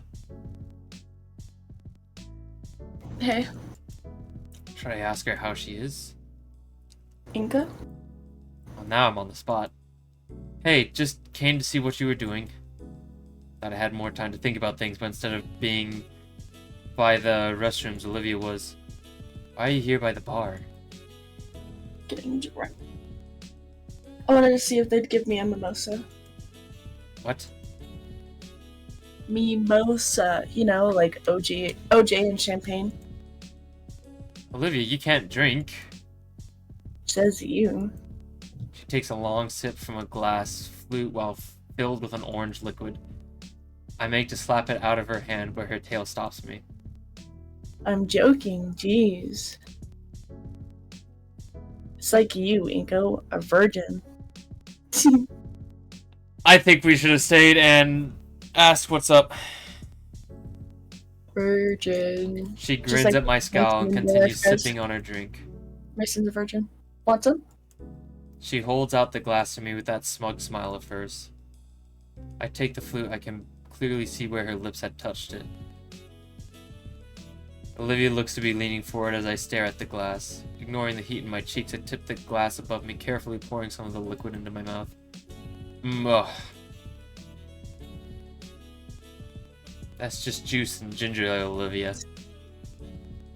Handing her back the glass for a split second, I thought I saw some disappointment in her eyes. Maybe I'm just seeing things now. With a shake of my head, I refocus. I came to check on Olivia and fix things between her and Liz. You okay, Olivia? Yeah, totally. Why wouldn't I be? Her eyes are wide open and yet not looking my way. Oh, because of what Liz said. Oh. She sags in her chair. Olivia? No, yeah, that was... Her finger circles the lip of her glass as she thinks. I'm not hurt, just frustrated. She looks at her glass one final time, then downs the last quarter of it in a single swallow. Afterwards, Olivia sets it on the bar on top of a couple crumpled dollar bills. I mean, Liz doesn't get it, Inko. Maybe if she walked a mile in my shoes, she would, but Hate to see you guys go at it like that. yeah. Maybe it's been a long time coming for me, but who cares? A long time coming. I know she's been a bit frustrated for a while, probably been holding that in. Doesn't mean I want to hear it, though. Ah, Alright, I'm about to leave. What? Mason's cheating on me. Just saw it live, guys. I'm just looking at what Moon's saying? Just saw it live. It's all live what? I'm getting cheated on.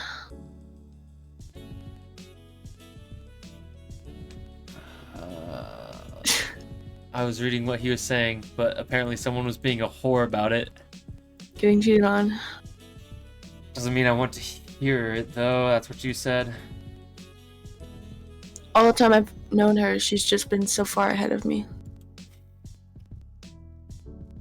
You heard her yap about how her art's getting better, how many connections she has, and how it'll get her $1 billion or whatever.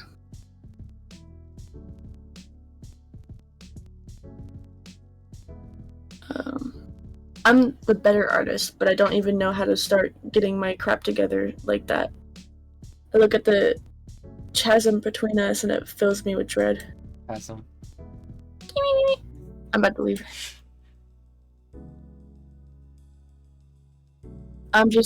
It's just jealousy. I know it. It's just been getting worse every time she mentions getting further in life while I can't even convince myself to try. It's different actually getting her upset at me over this specifically. I just mentioned being someone she'd consider a real acquaintance and she blows up like that. Want to talk about it? No. You sure? Is that what you wanted to see me about? Partially. The other part is that I'm a bit confused.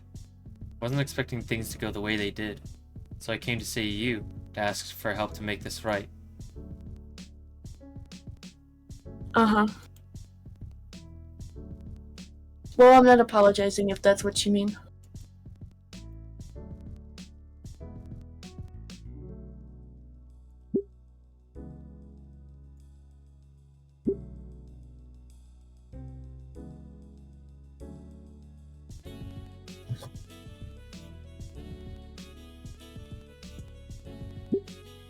Really?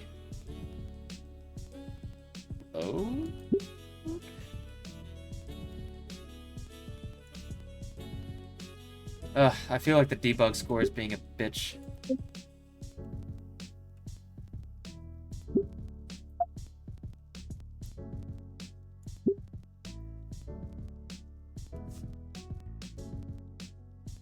Ah.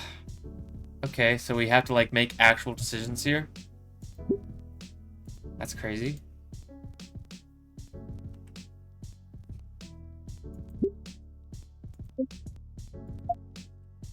Let me try this.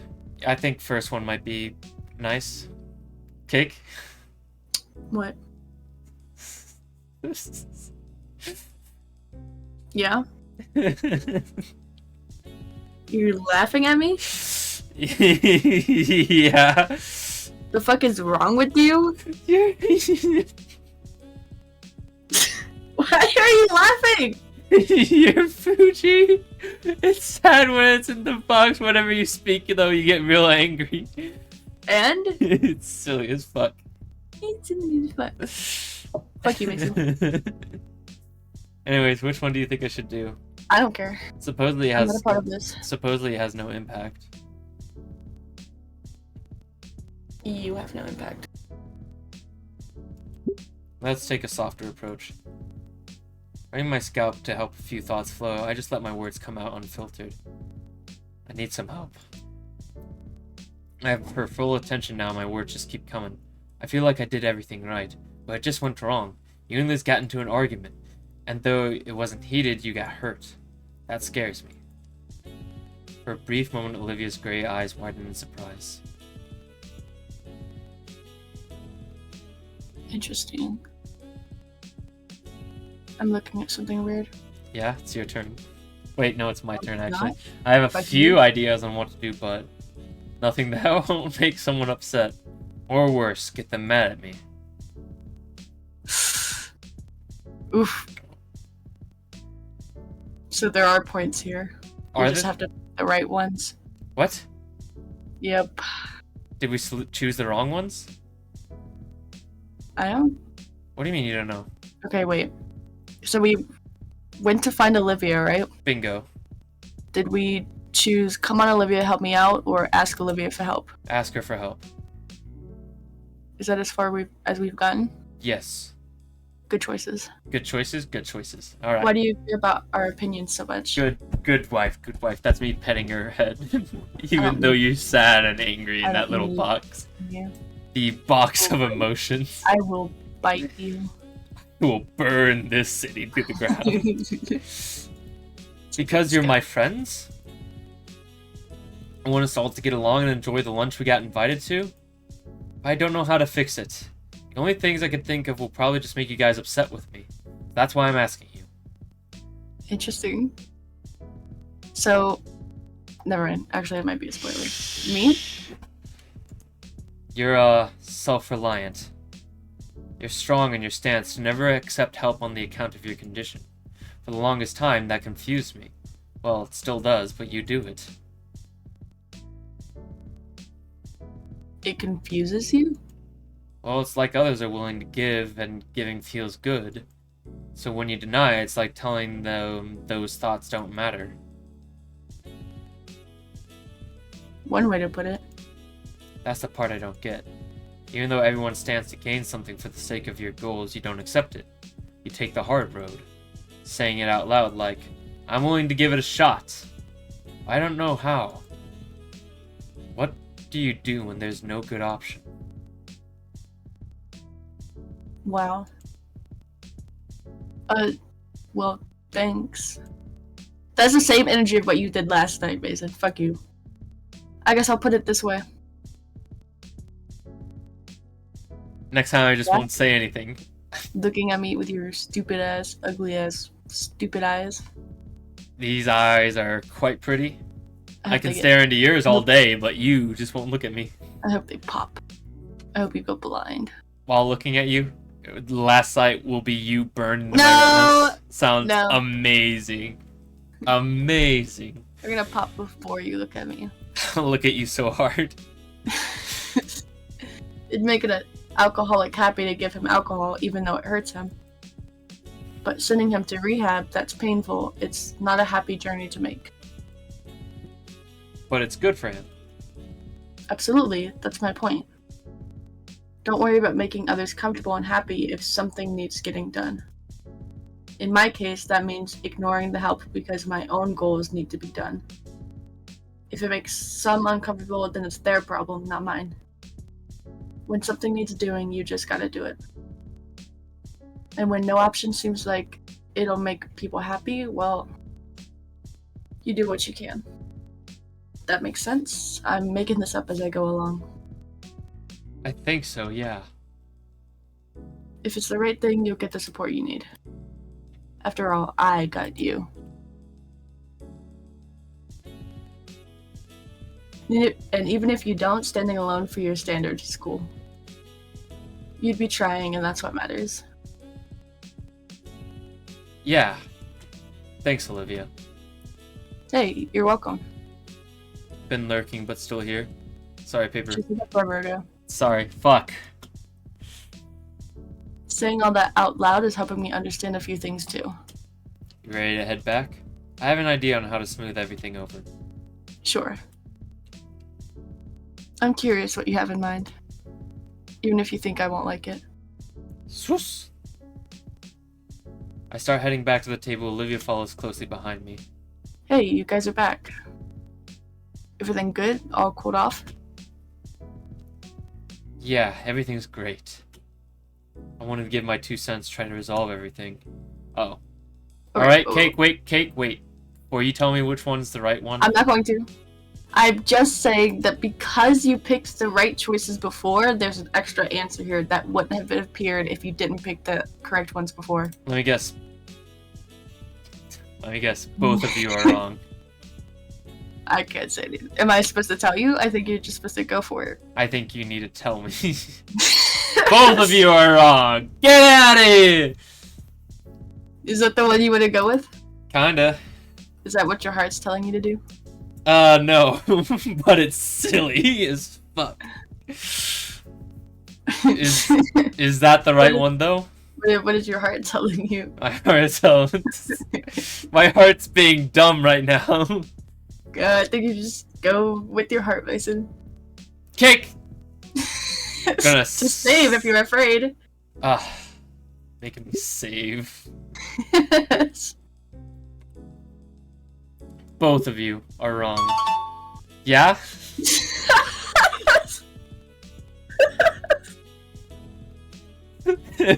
I just thought it was the silliest option. I take a deep breath. The right one. I don't really want to have to do this. Olivia watches carefully. She talked me through this. I can do it. She won't stop being my friend over this. Get over yourself, Inko. Just say what needs to be said. I think you're both acting silly. Really? Both of us? I didn't know what that was trying to get you guys conversing. I didn't know that trying to get you guys conversing would make these sour feelings come up. And that was my mistake. My bad. But it's just ridiculous. Liz, I get it. Olivia was a shut-in and didn't open up back then. But that's clearly not the case anymore, is it? That was a question! That was a question, old soldier! No, I guess not. Then what use is it holding a grudge? Accomplishing your goals on your own is fine, but that's your prerogative. But when you say Olivia is just treating you differently because she has something to gain, you know that's not right. And Olivia, I hate to say this, but you've been pretty thoughtless here as well. Liz is trying to do something nice for us, and hey, we all have to get some nice dinner in this crazy place. But when you say you'd rather be home painting, it's not just insulting Liz. It tells me you'd rather not be here with me as well. I love how much you've opened up to us, Olivia. What seems to me is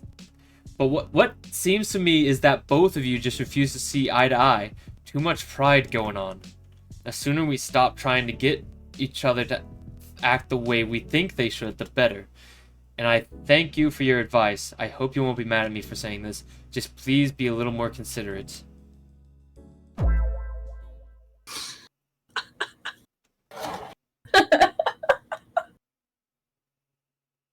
Basically, he's gonna get laid by everybody. Whoa. That's Sex it. with all. Again, sorry if I went too far. You're right. That's a little eloquent for such a little argument. Well, it was bothering me. It would have turned into something more given time. Alright, that's fair. I appreciate the effort. That's what you had in mind when you asked for advice. Yep. I figured it'd be something a lot worse. Like the roast of the century you've been holding it against us. Noodle neck over here. But if that's it, that's also decent. You're usually pretty thoughtful, so I guess I can see how that was a lot for you. We're nearly adults. That's not going to bother us. At least it shouldn't. So, you good? Yeah. Thanks, Inko. Thanks. That went much better than expected. After things settled down, we finished off our meals. Well, Olivia finished off our meals. Liz hadn't noticed it when one of her whole pancakes simply vanished. And I thought my onion ring pile was looking smaller by the minute. Looking Olivia's way, she simply waved at us with the most bizarre concoction of onion rings, flapjacks, syrup, and beef on her plate. What? I'll make you guys better food than this later. The theft of our food stopped shortly after that, and though the portions had diminished, we were all thoroughly satisfied with the meal. I offered to pay or at least pitch in with a check, but Liz refused. She insisted since it was her idea to begin with, but I had always figured it was the man's place to pay for a date, and this was the date. Kinda. I don't think it was, actually. Yeah?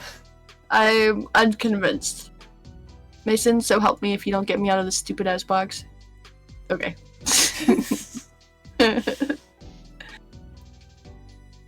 On my shoulders. Neither of our hands lifted from the tiny leather booklet. And I don't know how long we spent.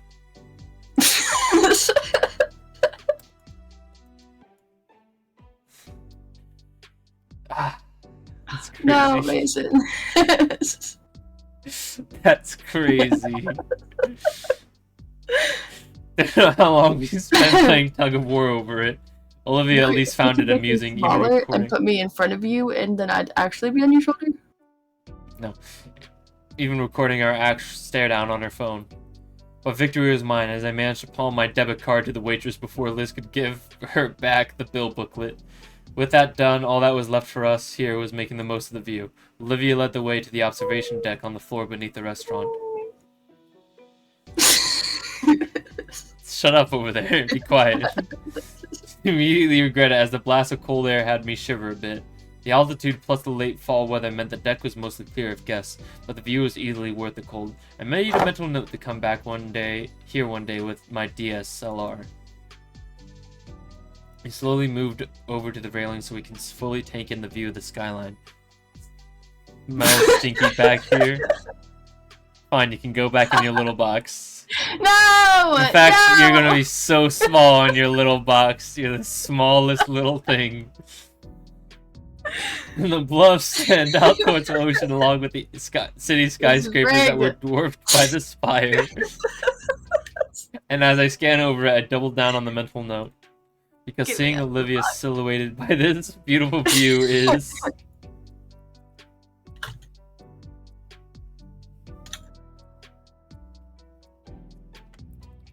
Now you're just being rude. I don't think I should be here either. No, I'm behind the chat. Why is the chat in front of me? Prison. It's your line, actually. That's so much money, Mason. It's your line, actually, Cake.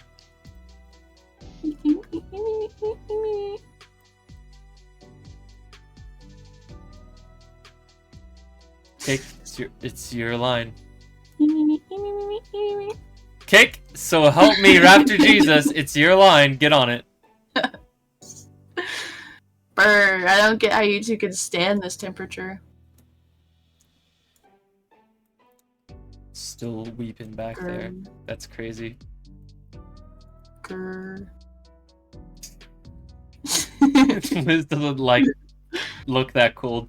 All she's doing is rubbing her arms in a theatrical manner. I'm gonna be by the elevator, guys, okay? Her head moves next to Olivia. There's a hushed whisper shared between them. Finally, Liz's body turns and leaves, her head following shortly after with a beaming smile. What is going on over there, kid? Olivia? I don't want to be back here anymore. This is fucked up. This is rigged. This Kick. is stupid. Speak!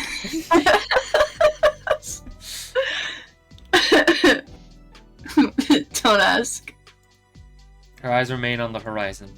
Maybe it is a little colder, though, as Olivia's face is slowly turning red. Something up?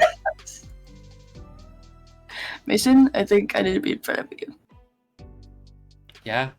Really Yep. insisting on this, aren't you? Insisting.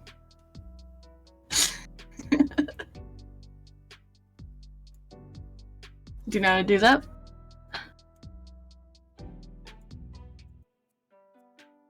Her eyes trail down and her hands raise up until she's carefully examining her wrists. I watch as she carefully tests her hand, wincing occasionally as she slowly flexes and rotates her hands. About the painting. Not until you're better. I know, I've been thinking about it. The American flag in the background, I can see it. The good old red, white, and blue. No, I think that's a balloon. I'm going to be way out of practice when I'm all better. So you're going to practice. She smiles as she turns to me, probably excited about the prospect of starting work on that so soon. Yes, I have the mental image for it in my mind and everything. What are you doing down there? Nothing. Her smile lessens though, and her tone becomes uneasy. I just want to make it perfect. I have the mental image, but I won't have the skill. Plus, between the carpal tunnel and rushing out of all the pieces for Mia,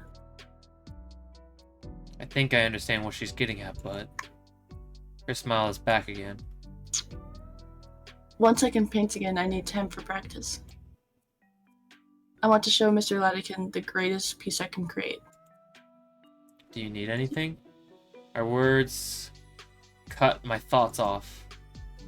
No, I have all the paint and... No, I mean, do you need any help with your practice? Her face glows red again. maybe. I don't know how much help I can be, what with my complete lack of painting talent. But otherwise, yeah, I'll do whatever I can for you, Olivia. I promise. I cement it with a smile and a thumbs up. Thanks. Yeah? What are you doing down there? Nothing. Doing some crazy stuff. Think you're about to get moved back into the box if you keep making those noises. No! Yep. It'll happen. Just you wait. No. I think we Can I only have stood the out Can I on have the... star? Can I have the star? Can I have the star? Can I have the star? Wait, what are you gonna do with that star? What do you mean? What am I? There's nothing to do with them. It's points. You redeem points for things and stuff. Points are below me because I'm a mod and I can do whatever I want regardless of points. Ah, fuck. Haha. Fuck. But I need all of I the think stars. we only stood out on the viewing deck for a few more minutes. After a particularly cold draft has swept over us, Olivia figured she had enough of the chilly air here. We made our way back inside to the elevator station where Liv was standing idly. She and Olivia looked at each other for a moment. The two held their stare locked in on each other for about half a minute before Olivia looked to the side. So, what else is there to do here? A lot, evidently. Once we had gotten back to terra firma, Liz had taken it upon herself to walk around the entire block. The whole area was like a miniature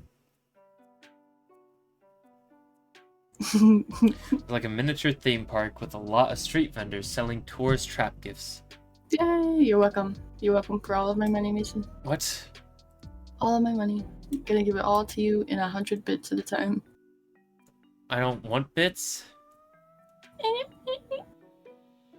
Any more Why did you do that? any more money you give me, I'm just gonna pay back to you on your stream. Never streaming again, actually. Yeah, you will, and I'll be there. Watching. I'll be so fucking ready for it. Stop, I'll be right there, holding your hand and making sure the stream goes all well. What is wrong with you? We spent the rest of the day just wandering the city park here, enjoying the late fall day to the best we could. Eventually, the sun would sink below the horizon. Mr. Ferris found us. I had forgotten that we'd come here in the first place because of a business meeting of his. Liz and him waved goodbye as they broke away and headed for parking lot, while I pushed a very tired gator girl to the metro station. I don't think she minded much, honestly, as she clutched her tail to her chest, using it as a makeshift pillow.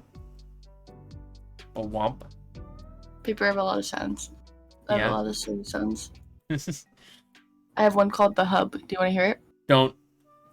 it? She looks so sweet like that. As the perfect background for my phone. She must never learn of this, though, because I don't think I'd survive. But it'd be...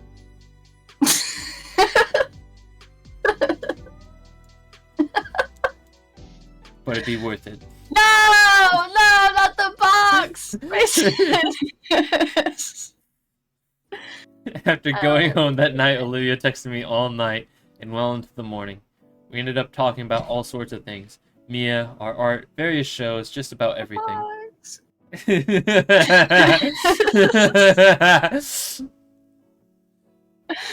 I don't want to be here anymore. I never seen her that excited before. For someone with sore hands, she sure types fast.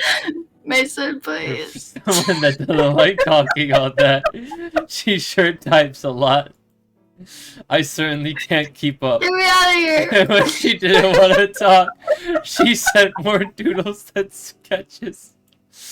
She wasn't really an option on my end either. And Guts' doodle ventures were quite entertaining to read. Mason, the box, please. Since then, we've been texting more every night. Mason! Not as much, since I do need my sleep. Yeah, what are you gonna do once you're out of that box? Not go back in it. You gonna keep making weird sounds at me? No. I don't fully trust that. Not as much since I do need my sleep. The box, Mason. You know what, Cake? I'm going to go get a thing of water. I'm thirsty as fuck. If I take you out of the box, will you entertain my stream for a bit? Okay. Alright. I gotta go find you.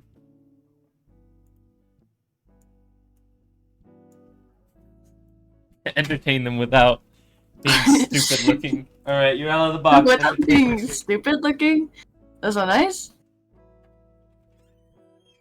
Paper, do you want to hear the hub now that he's gone? Funny. Fuck. Casually dying. All of my sounds are gone except for my favorites. That's fucked up.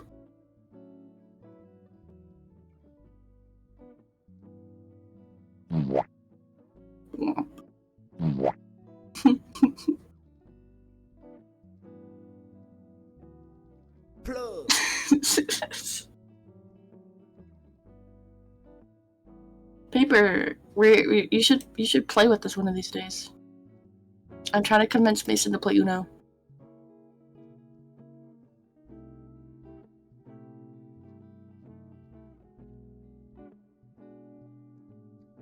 It'd be a big stream. We'd be so great. We'd be so funny.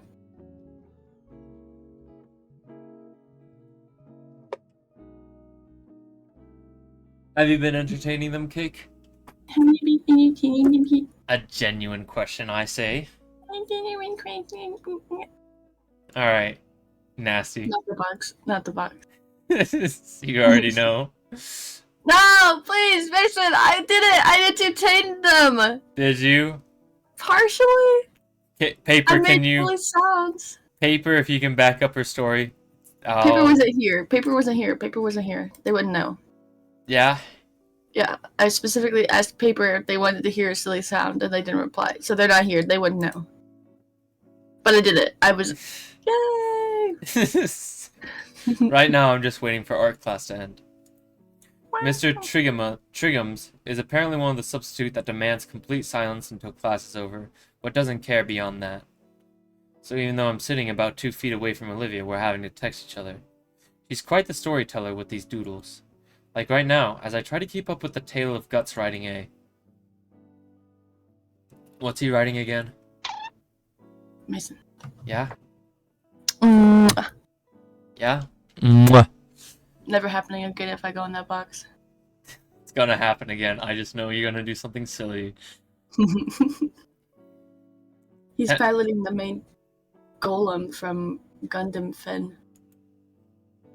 A giant robot from one of the shows she's been wanting us to watch together. I mean, we would. I totally want to. Just Olivia and I sitting side by side on the couch. Maybe we're getting tired as I start leaning. He's in love! Mason, he's in love! Even offer to keep her. He's in love! Mason, he's in love. He's in love. Whoops. He's in love. Catching my phone on the precipice on my desk, I see that Olivia sent me an even more detailed version of the previous Guts drawing. What the fuck? And this is why, for how dumb as it is, Finn is still fun to watch. I What is don't get happening? it. Probably Gundam Finn is what Where's they your- mean. What is your profile picture? This? Me probably doing some jazz hands.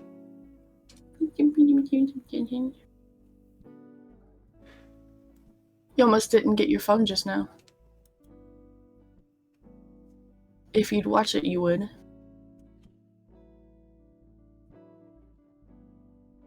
That's so great. One day, maybe. Only thought it's only though. Though only if it's with her. He's in love. He's in love. One day, yes. I think it's obvious he's in love. He's just in He's in denial. love. Crap. Teacher. Don't want to lose my phone. Okay. You're such a dry texter. Yeah? As like opposed real to life. a moist texture. Just like real life. After a couple minutes without any alerts, I accept that the Gator Girl is really done for now. With a quick look at the clock on the wall, I figure I got a few minutes before I absolutely must hide my phone. Vatican's been out for about a week and a half, so we've been stuck with Mr. Triggums. Apparently, he doesn't like electives. I swipe back, looking through the pieces she sent me over the last couple of hours. A lot of the references go over my head, with a few that don't earn a hearty chuckle from me. Then there's the more detailed ones, the drawings that'd be good enough to actually render. I smile as I save those. I didn't mean to ask if she'd finished one, back when we started doing this. But I never got around to it, simply saving it in a folder. A folder that's grown to a couple dozen now. Whoa, Jerome Clarkson. Clarkson, please come to the office. Clarkson, please come to the office. Thank you. Kirk. The fuck is Jerome Clarkson? Apparently a student. The announcement box. No. Box. No. She yearns for the box. No, she doesn't. No, she doesn't. The announcement nearly makes me drop my phone Smells again. like sand. It smells like Gabo in there. That's so mean. I don't want to be in there anymore. Woo. Yeah. Woo. Woo. Just shut the fuck up. They've been going all morning, just calling random students to the office. A buzz from my phone, just checking to see another message from the Gator Girl. Never mind.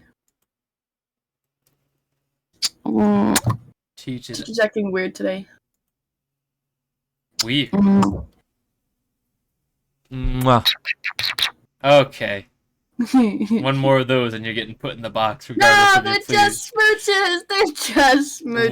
One regardless. You can't. I can't smooch you. No more of the whatever that fucking is. We can't do Look it. at our Are you substitute. jealous? My lips aren't wet enough for it. Mr. Triggums isn't paying My attention to any of us. Lips are In fact, he's just kind silly of wet. looking through the desk he sat at. Weird. Same. Think it has something to do with the office thing? Oh, shit. I think he's busted. The art man. IDK. Was thinking was a short day, maybe. I was another Really? tank. My I think guy. the entire class realized something was up with how fast class periods were going today. Ah! My crap! I look at my phone on the floor, the corner of the screen chipped away, picking it back up before any of the classmates step on it on their way to lunch. I also just noticed that Ben wasn't here in class either. My phone! Oh. Hurry up, short day means lunch is earlier. Woo. Heading to lunch and realize I'm not actually that hungry. Strange, but I guess it's an eternal clock thing. I'm just so used to eating at the same time every day. It's snow outside. As usual, war zone in the cafeteria has expanded to spill into the surrounding hallways. It's loud enough to even cover up the continued announcements. Urkel. Thank you. Mostly. Cake? No. Just expressing my love. No, please! I'm just like goblin in there. It's eternity in there. It's gotten pretty good at weaving through the chaos relatively unscathed, but man, these guys have way too much energy. What are they even fighting about? But as always, the table in the back is left alone. Goblins What the still fuck? got a shower, Mason. Yeah? Damien is. What the fuck? She has a little grabber thing. At least I think it's hers. Is it hers?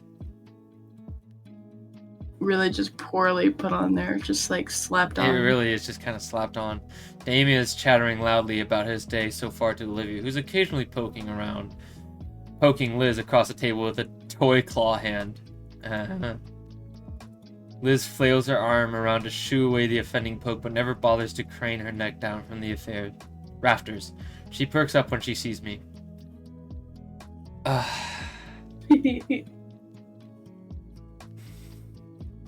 Here we go. Yo, it's Ingo! What's going on at Olive Garden today? Whack his noggin. The meter stick falls on my head. Ah! Just a joke! A quip! How long did it take you to come up with that one? It was about 2 in the morning last night. Whack him again! Hey! Best $10 I've ever spent. It looks a little familiar, doesn't it? Yeah, that's what I thought when I saw it. Just like the real one, she'll bully you for saying dumb stuff. Bite me. She makes the head gnaw on my face a little bit. I'll go sit somewhere else. Do it. I got a new friend right here. Ooh, wow. I have an actual friend that isn't addicted to makeup pheromones. That makes me so happy. Wait, makeup has pheromones? No. I ask as a genuine question? No. Put the mouse back on the screen. Continue the game. Your ventriloquist. Boob level. Your ventriloquism needs a bit of work. Mason, no! I still think it's a little weird.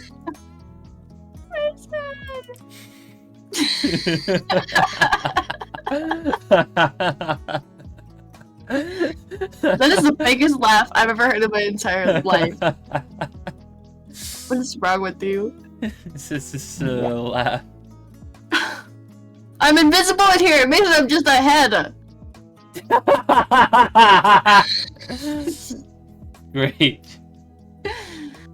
I'm not reading until I'm out of the box. You're really gasping for air in there. Stings in your Mason. Why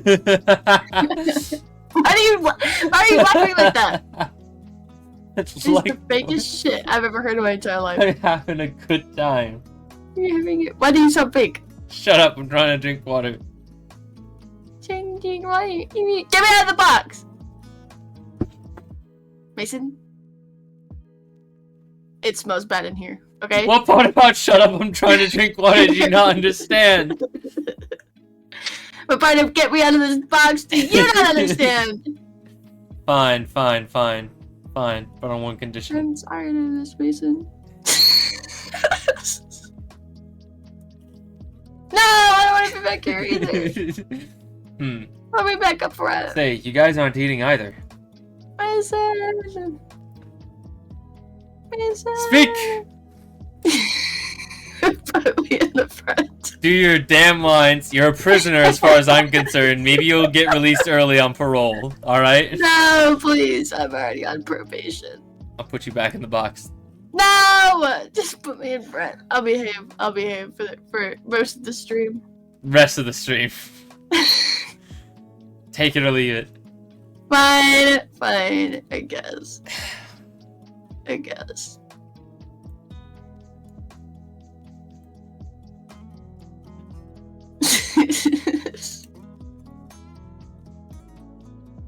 There you go. All situated.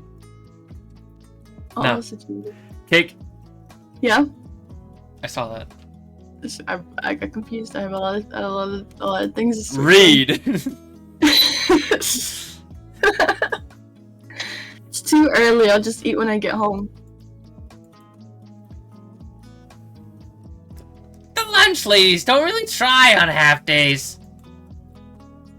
They don't try normally? The difference makes itself known. I was out for like a week. I'm just going to steal whatever Olivia makes later. Get your own. I've changed my mind. She has too much power. This is great. Olivia reaches over to That's gnaw not on fair. She can't stand up for herself. Damien again, and I snatch it out of the air No! with as much passion as you would put into being put into the box. No. I joke, I kid. The box is different. The box is real. Hey, and real this little punishment. guy isn't. This little guy doesn't stink! This is. I aim to hitch it right onto Olivia's snout. Whoa. Bullseye. It's clamped shut. The evil is defeated. Wait, I don't do that. I think you should do that. Box. Mason, you can't threaten that! This isn't me not behaving! Mason. Say the line, Cake.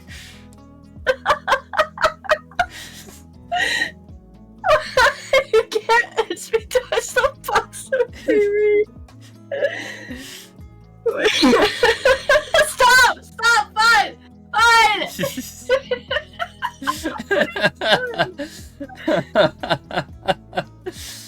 Oh my god. Bye, paper! Peace out, paper. That just wasn't nice. That was the meanest head push I think I've ever seen in my entirety of head pushes. Peace out. That's good enough. What am I? Yeah? Yep, that was a muffled chuckle. I'll take it. Okay, great. While I'm giggling like a schoolgirl, Olivia used the chance to grab the hand back. Listen. What? Star. Yeah, just like that. Look. Narrate your line. I can't see my line. What do you mean you can't see your line? Oh, fine. No more claw today. She hastily stuffs the plastic toy in her backpack. After some small talk, Damien's attention wanders towards Liz, who seems to be lost in thought. Hey, Liz, what's in your head? Huh? Oh, I was just thinking about earlier today. I was talking to Principal Scalar this morning while running some errands for Stuco, and she was really out of it. Out of it? Yeah, like she didn't want to be here today. I tried to pry, but she clammed up. I've never seen her like that before. She must have drank bad coffee or something. I don't think that makes people sad. I can tell you from experience, it just makes you really have to. Looks like I got a text. Liz pulls out her phone, craning her head down to get a better look at the screen. It's from Ben. Come, having a student council meeting. Huh, normally it's a bit more formal than that. I guess since it's a half day and all. Oh well, did he call? Sorry for having to leave early, guys. No worries, Liz. We can meet up after school. Sounds good. I'll see you later then. I'm about to kill myself. I don't want to do this anymore, Mason. What would you guys want to do after school? I don't know. Maybe we can hang out at my place. Too cold to get in the pool.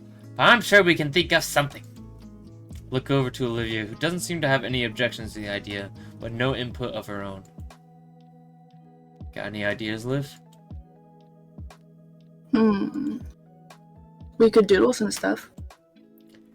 Like charades? Yeah. Oh, never mind. Just kidding. Actually, Mason, I'm about to leave. Sounds like I'm you gonna leave. need the box at this point. What? What? I joke. How many times have you read my lines, Mason? Fuck you. Yeah, make it into a game of sorts. I'm not the one. Actually, I am the retarded one. I have an excuse. That sounds pretty fun, actually. Then I can really wipe the floor with Olivia. Oh, save your breath, Nito. You know my stuff will own you and your chicken scratch. Wanna bet? Ha! That's a sucker bet. She's about to bite me. That's kinky. Just ready, rearing up for the drive forward. Alright then, loser has to pay for food.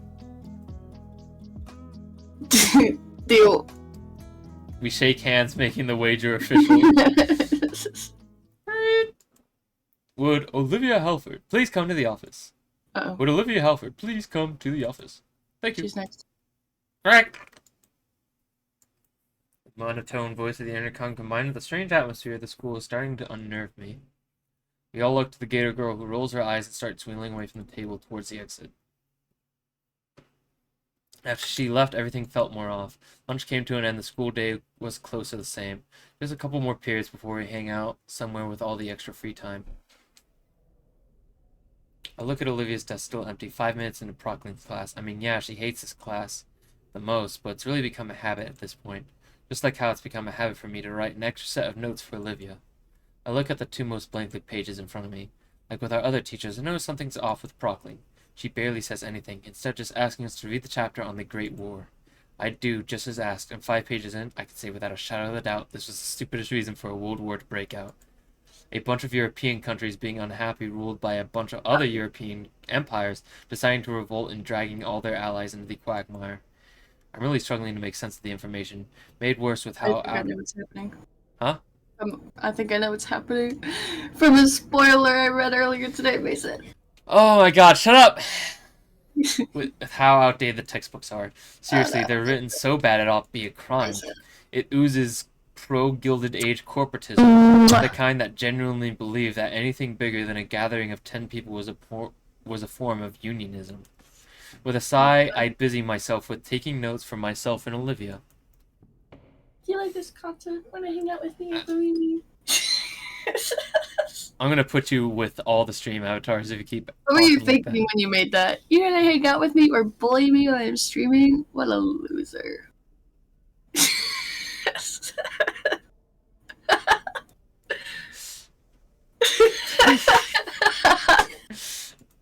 Everyone looks just as disinterested in the subject matter. I look over to Prockling, and she doesn't even seem interested in the subject. In fact, she's just kind of staring off into space. It's highly unusual considering how much emphasis she puts on proper class focus. Yet there she is, spacing out like she's no better than the teenager she teaches You know how to read, Mason? on the daily. I'm almost tempted to raise my hand and ask her a question to snap her back to reality when the room speakers come to life. Would Incognito please report to the office? Incognito, please report to the office. Okay. Thank you. Thank you. I Aww. look up to Miss Prockling. I got called, but she's still the arbiter of who leaves class when. She doesn't meet my eyes at all. If anything, she looks like she's actively trying to avoid eye contact. I pack my things and shuffle out the classroom, all while the stares and murmurs from other students grow ever more intense. My mind immediately begins to wander. Why am I being summoned to the office? They sure are calling up a lot of people. Maybe it's related to 2 weeks ago? Yeah. Can't find me in the box, Mason. I see you, Cake. I like. The red outline is still around you, and I haven't moved you. Also, I'm just gonna leave that there. Actually, the only thing No, what were you gonna say? keeping me gonna company say on my it's march ugly. to the principal's office is the sound of What's rubber wrong with my soles face, on Mason? tire. You don't like it? You have a problem with how I look right now? Well, the fact that you glow and dim constantly definitely helps You have a for problem? me finding you. No, I don't think so. That doesn't happen. Oh wow, they're even moving around like a real person. Oh man, I don't know who they are. Oh my god. They must spend a fortune on polishing these floors. Not long before I noticed another pair of footsteps coming from elsewhere ahead of me. I squint my eyes, recognizing the figure that approaches. It's Ben. I guess the student council Oh no, wrapped I know up what's their meeting. happening. Shut up! Though there's no sign of Liz anywhere. As the parasaur makes his way around the corner, I notice he has a complicated expression on his face. Hey Ben, what's going on? He flinches as I call his name, and looks like he's a lost child before he spots me. We make eye contact for a few seconds, but he doesn't say anything. Everything alright, dude? Suddenly he turns away and continues down the hall. Mason! A sinking feeling takes hold of my chest. Oh, I almost try to speak up, stop him, but can't think of anything. I guess I better get going. Mason, it's bad. Whoa. Whoa. Is that... Look at the cat. Yo, cats exist in this world? Great. Another 5 minutes of walking, I reach the door of the principal's office and find it wide open. Come on in. This is a new voice. I step into the office and close the door behind me, following the source of the deep voice. Oh! Oh, nice one. Look at you go. Fuck. You have to keep that voice now. No, keep that that's not his. You I have to keep realize that I've voice never seen the interior of the office before. It's fairly standard for an office. A long wooden desk, a filing cabinet, a few potted plants, and a couple of shelves for storing all sorts of things. However, on closer inspection, I notice things look a little more disheveled than I expected. Manila folders are strewn across the desk, and one of the filing cabinet drawers hang open. The potted plants are either overwatered or wilting. Is this really Scalar's office? Mr. Nito. My attention is suddenly pulled away towards the hulking figure sitting behind the desk. I can only imagine what the office chair is going through right now. Sir, is everything alright? Please have a seat. He motions to a small plastic chair on the side of the desk. How have you been, Nito? Inko? Fuck.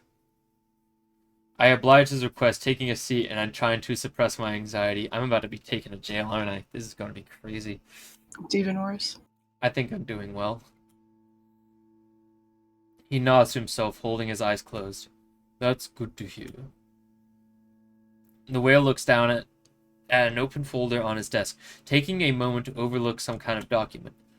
I have news for you regarding your instructor for AP Art, Design, and Photography. You mean Mr. Latican? Yes, Mr. Latican. Oh my god. A fine teacher, if student surveys are anything to go by. He also spoke quite highly of you. Did you have a strong relationship with him? Yeah, I think so. Mason. Did something happen? My heart drops as Ferris's brows lower ever so slightly. Suddenly his tone completely shifts into one more clinical. Over the last... Mason. Ain't no way! Mason! Over the last 2 years, Mr. Latican has been suffering from a rare form of chondrosarcoma that originated in his vertebrae. His tone is heavy. I don't quite know what ailment he just named, like he should spit on doctors responsible for discovering it, but the practice movements are worn out features are undeniable. Fuck. He's by no means a fragile man, but the tiredness he tries to hide is barely concealed. Every student he's broken the news to has taken something more from him. Tensing him slightly to be tactful as he can, the attempted reverence is lost as he recited scripted lines just a few too many times already. He can't muster more than a flat citation. This analysis means nothing. I'm just distracting myself from the reality of a situation, as though prolonging a confirmation will keep it from happening. Mr. Ferris notices my subtle confusion and clarifies, like he must have done a few dozen times already. Bone cancer. Mason, Yeah? it's not good. You want me to hold you close for this one? Yeah. Yeah? Yeah.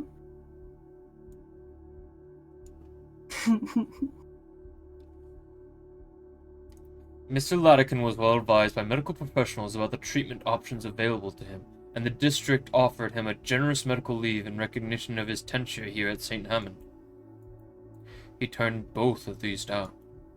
The cacophony of thoughts swirling in my head make it nearly impossible to think, impossible to focus on anything. Right now, all I can do is revel in it. Time passes. I'm not sure how much, but I can't get a grip on my own mind. Ferris is calmly waiting for me to say something, but I can tell he's becoming uncomfortable. There's only one thing I can muster, the will to ask. Why? The whale grimaces. I wish I had an answer. His inflection tells me his own questioning thoughts. The exchange seems to give Ferris the energy to continue, though. On Sunday, Mr. Latican was hospitalized due to complications with his illness. He passed away the following morning.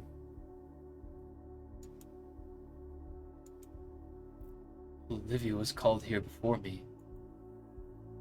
Counseling will be available for you and anybody else affected. Sorry, do you know where Olivia went?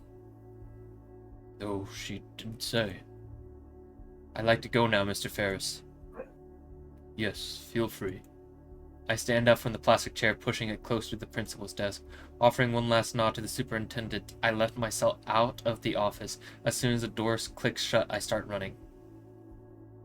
Shit, where'd she go? The studio room, maybe? It's the best lead I have. Thanks to all those gym classes, I have no trouble getting there quickly.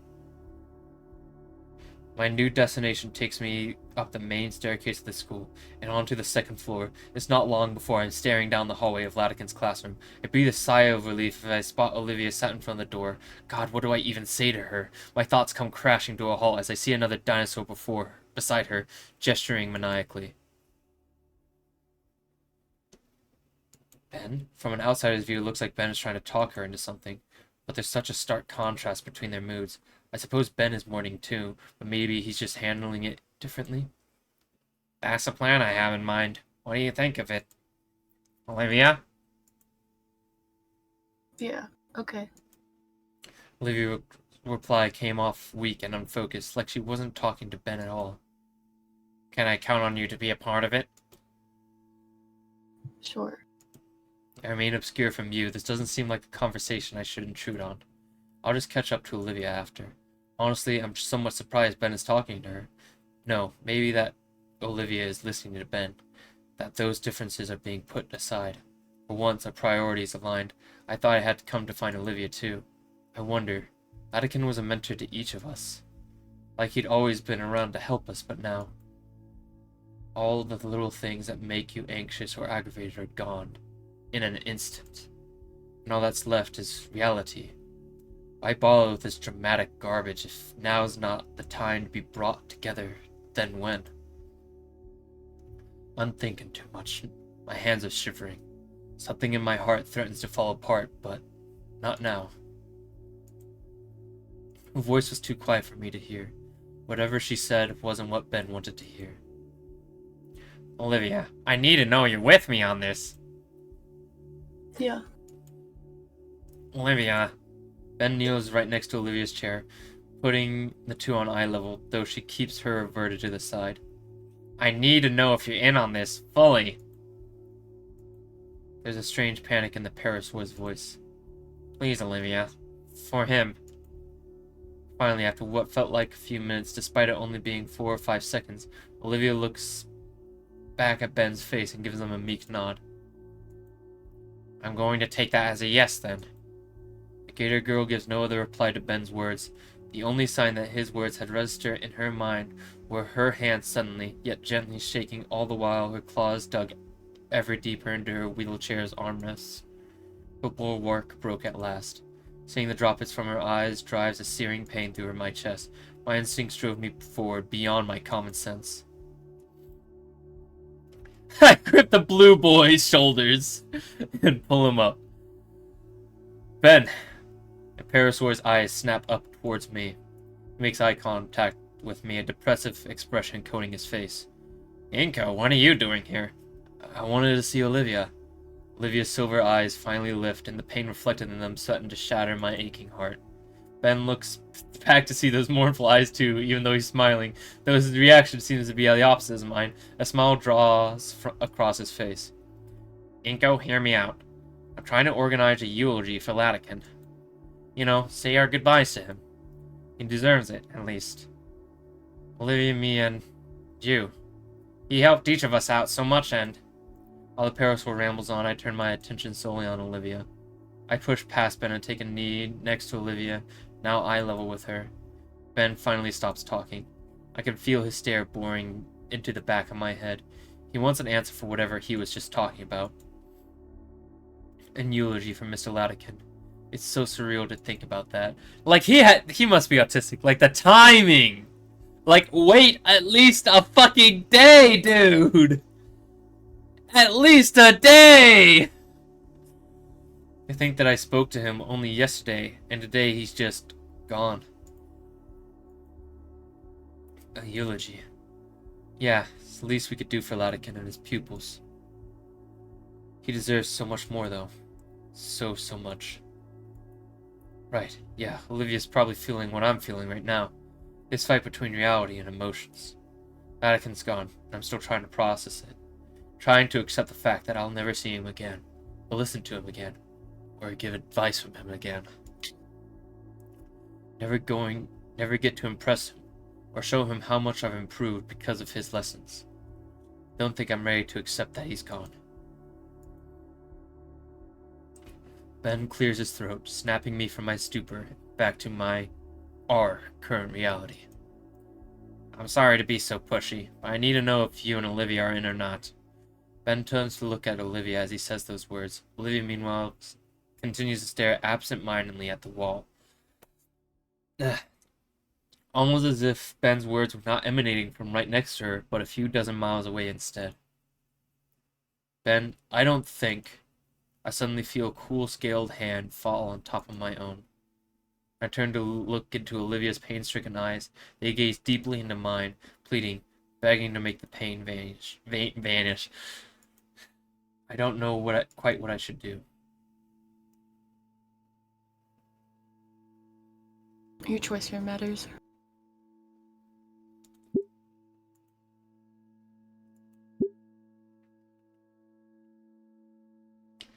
I think it's kind of important to give people a little bit of time to mourn. That was the right one! That's crazy. Yeah. Can you give us some time, Ben? Student council president's taken aback by my words. But you, Olivia... His frustration with us seems to grow with each second. Ben, look, Now! I turn fully to Ben with my hands raised defensively. Ben, listen. We need to do this! For Latican! For everyone that cared about him! For us! So why won't you help me? We want to, Ben. Really. But can't you see what you're asking for is way too soon? That's what I'm saying! See... Keep reading. I'm about to put you in the box. Damn it. We just found out. His breathing is haggard now, his composure completely blown, and his own pain is painted across his face as he allows his glasses to slide away from his puffy red eyes. Ben. Sorry! I was looking over to my screen when you said that, and just the mood of this, all of a sudden I just see your big ass forehead looking up angrily, like, Ben. Stop looking! Her voice is so soft and gentle. Her head turns back to me, and her own pain is still in her eyes, but also sympathy too. She looks forward and her words are more resolute. That was fucked up, Mason. Literally laughing at my forehead. Cake! Why are you being it? It's not even that big of a forehead. You're lying. Excuse me? Did you just say you're lying or my line? You're lying. I don't know if I can continue on after you laughed at me. Then I understand. The Parasaurus boy's breath hitches. You're right, we should do this, and I will. I promise I will. But it's too soon. We all need time. But he clenches his teeth, followed by his fists. He takes a sharp, uneven breath, his glasses sliding off his face right into the floor. My glasses! He's so agitated, so exasperated, and devastated that he doesn't seem to care. My free hand finds itself on my other friend's shoulders, forming a full link between us. Olivia reaches down and picks up the prescription glasses, using her sleeve to smudge them cleanish. Ben struggles, his already broken composure fracturing further. His hands shake as he accepts the proffered eyewear from Olivia, having great difficulty setting them back on straight. When he can finally look up from the floor, his eyes are even more raw with fresh pain. You promise? Olivia nods at the quivering question, her own lips starting to shake as well. Yes, but for now, Ben finally gets it, as his emotional dam is near bursting. Yeah, you're right, sorry. Ben walks up to me and pats me on the shoulder with a final solemn look at Olivia and nods towards me. He walks out of the classroom and leaves Olivia and I alone. As the door clicks behind me, I hear Olivia take a sharp and shuddery breath before turning to look at me. Her eyes are glossy and puffy on the edges. Trails of tears stain down her cheek, and her expression is someone of who doesn't want to believe that it's true, but knows deep down that it is. As I look at her, I feel my emotions come back twice as hard. No, I need to be strong for her sake, damn it. Olivia, I try to find the proper words to say something. I want to say things to her! Anything that could give her any sorts of comfort to ease the pain. But I feel my throat begin to tighten like someone's hand is around my neck. I don't even notice that I'm crying until my vision becomes blurred with tears. Without thinking, I wrap my arms around the baryonyx and pull her into a hug. Olivia seems shocked at first, frozen by my sudden reaction. And then I feel a pair of arms wrap around me and hands clutching my jacket. Olivia begins to softly sob into my shoulder. I feel my own resolve break down as I hear the increasing pain in her cries. When we're like this, I can't even pretend to be the stronger one anymore. Maybe I could bear the pain of Latican, but seeing Olivia like this, I hold on tighter. I don't want to let her go. Suddenly she mumbles something into my shoulder. What was that? We pull apart and I look over at Olivia. Her sunken face is covered in splotches of trails of wetness and dry tears. She's hyperventilating and looks like an absolute mess right now. Despite this, her eyes are fierce and lively as they meet mine. I need to do something. Right now? She doesn't respond, hurriedly rolling down the hall towards the elevator. Where could she? The fountain. The only place she could be going. I step forward to follow her, but stop. No matter how I try, I can't continue. This is Olivia's promise, not mine. I have no right to intrude into it like that. My hesitancy robbed me of any choice in the matter. She went alone. I'm a fucking idiot. Alone? In this freezing weather? While she's going through this? What in the hell was I thinking? I start my silent march through the halls, out the building into the frozen wilderness. It's cold out, freshly starting to snow. The world just feels so much smaller, muted, and colorless. Now's not the time. I must find Olivia. There's thin tire tracks in the thinly laid on snow. Pathing down the sidewalk, I follow them. The path is serene. The falling flecks of white make it feel like one of Olivia's landscapes. The fountain is just around the corner. Oh god, I should have gone with her. Of course, the fountain is the only accessible with stairs. The steps are tall and coated in a thin layer of ice. It's a death trap. Something rolls down and bumps my shoe. It's one of Olivia's handles. My face flashes with heat and my blood runs cold. Oh my god, I can't lose 2 people in one day, please. I will myself to look up. 8 steps up, Olivia's wheelchair is toppled over on its back. Seat ripped, wheels spread, it's unrecoverable. Olivia's 2 steps further, halfway onto the next ledge. Her arm reaches up to the next one. Olivia! Olivia stops and slowly looks back. It's a look of shock and humiliation at being seen like this. She turns back and starts pulling herself up to the next step. Damn it, Olivia. I take 1 step up and catch myself. It's a wonder she got even this far. I find my balance and start marching up towards her. Her arm slips on the ledge and she falls back. I caught her in my arms from behind. I didn't make it. She looks up at me with eyes still filled with tears. I carefully set her down on one of the steps. Yeah, the chair is kind of fucked, huh? I feel like that's a full chair right there, just with a model taken out. Just like, cropped. I'm getting ahead of myself. Sorry. She hides her face in her palms. I failed Ledican. Olivia chokes back a sob. I'm just a stupid fuck up. Vibration. Fucking chair. And then continues to weep. I sit there and stare for a moment, trying to figure out what to do. I really haven't ever been in a situation like this. The poor girl is shaking. Rather, it's from the cold or her situation, I don't know. Instinctively, I wrap an arm around her and pull her close to me. Wait, is this...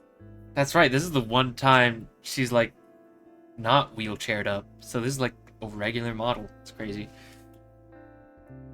More hugs. Olivia shifts her body accordingly and we end up in an embrace. I am hugging that gator. Her sobbing calms down just occasional hiccups, and her body is no longer sapping the heat from me either. I'm sorry, Inko. Sorry for what? Everything. Being an asshole, being a failure, making you waste your time on me, I'm just awful. Don't say that, I love you. That's what I wanted to say. Now isn't the time. I'm your friend. You know that. I'm here for you. The same way you're here for me. Olivia breaks away from our hug. Her face is tear-stained, but she isn't crying anymore. She looks down at her wheelchair. Do you have a spare at home? No. I stand up, look up the stairs towards the fountain, then back to Olivia. Call Liz if you want. She could come pick us up after we're done. You can worry about your chair then. You're not a failure, Olivia. We're getting you to that fountain. I reach my hand down towards her. Olivia's confusion erodes into a soft smile. She stares at my hand, then back to me. Come lower, let me grab your shoulder. I've done this a few times before. I lean in closer and Olivia pivots as best she can. Once more she uses her tail as an anchor in place of her legs. It's holding her up pretty well. Never considered it. That tail must be pretty muscular. Yeah? It's just a mild anger is what's getting me. It's so silly. Hang on. Look at your... Options, enable debug scores. Angry. Let's go. Oh, fuck, that was your line, sorry. You want to make Latican proud. I read it for you. I climb do the rest. up the next step, planting my foot on solid ground. Olivia waits for me to stop before quickly moving her tail up the next step as well. It's sort of like we're each one leg. Simple enough. It only now occurs to me how close we are right now. By close, I mean practically cradling Olivia by my side. Up another step. Eventually we make it to the top.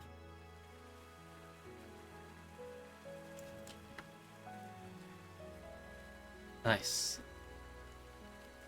I managed to shuffle to the fountain. You can just put me down right here. Alright. Oh my god, ain't that amazing? That's amazing stuff right there. Mason. Listen, this is a great picture gallery. I gently lower Olivia down and place her on the lip of the fountain. There's just enough space for... Mwah. Now stop. For her to sit along the edge, with one leg resting at the top and the other hanging off. She looks into the still water in contemplation. My eyes follows hers, focusing in on the coins that have settled on the bottom of the fountain. Though hard to see through the opaque ice, I stuffed my hands in my pockets for warmth, feeling the skin of my knuckles start to split already. My fingers trace over the quarters I usually use on our lunch time drinks. Achoo! The powerful sneeze draws me from my meandering thoughts to see the gator girl quivering on the cold concrete seat. Damn it. Her jaws clenched tight, baring her sharp teeth to the world. Her nostrils flare up with each of her breaths, the hot air creating a puff of visible mist, and her eyes are filled to the brim with a fiery rage and salty tears. I want to break the silence between us. Ask for her thoughts. She's deep within them, though, raging within her own mind. Finally, having the moment to process everything that happened. In the end, it's Olivia that breaks the silence with a single quiet... Do you want to smell like a goblin? No. That breaks the silence with a single quiet, disdain-filled curse. Damn it. Her eyes shut, keeping her from... It was just one more. It was just one more. I needed one more. It had to be even. Keeping her tears from falling. Damn it. A hiss seeps through her lips. I made it. I finally made, but... I just realized the little text box is the fountain as well. Mhm. With, like, the trees around it. The thought goes unfinished. She lets her shoulders down and turns her gaze away from the spouting water. Listlessly gazing towards the obscured afternoon sun that's just managing to peek through the clouds and the snow-covered trees. Maybe she's imagining that's where he is now. But what now? I withdraw my hand from my pocket, holding it open for her to see the pocket change in my palm. Scanning over the water feature before us, I think back to all the times I wanted to do just this with someone else. How about we make a wish? Olivia's brow furrows as she glances off to the side. Her fingers grip her hoodie, and I watch as she considers my suggestion thoroughly. Sure. A wish sounds nice right now. I motion her forward. The gator girl holds her hand out to me, and I drop a quarter into her palm. On 3. I nod in reply. 1, 2. 3. 3. I wish for... Our twin coins flip in the air together. I watch as the coins spin upward, skyward, crashing through the falling snowflakes. At their apex, the coins seem to pause, just to briefly touch one another. And with a synchronized flop, plop, both of the quarters hit the water together. Leaning forward, I see the coins even landed on the same side, heads. Wonder if that'll double our chances of making our wishes come true or something. I let out a huff of amusement from Olivia's comment. Though the more I think about it, the more I hope it does. We stay there, looking at the fountain together in silence. For a moment, it feels just as though time has stopped around us. It's just me and Olivia, experiencing the moment together. It almost makes me forget just what had transpired, what we're dealing with, what kind of future the two of us were looking at. For this moment, though, none of that dreadful thoughts mattered. What matters right now is finding a small bit of peace, of solace. A little bit of calm before the storm that was inevitably coming.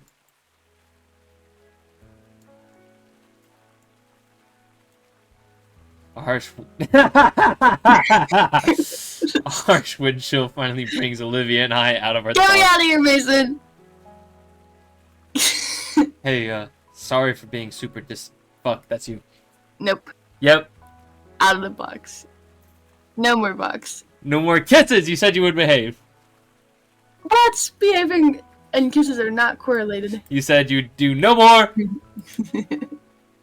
I don't know if I promised 0 kisses. You promised you would stay away.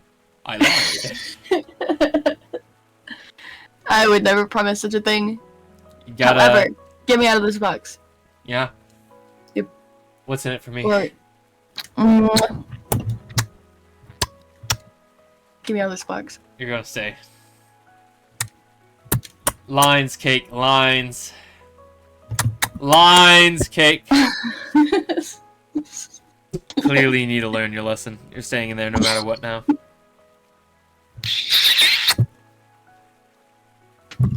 Mwah. Out of the box. I'll put Gabu in there with you if you don't start doing stuff. Don't stop. I'll stink it up. I'll stink it up. I'll stink it up. I swear to God, I'll stink it up. It already stinks. Out.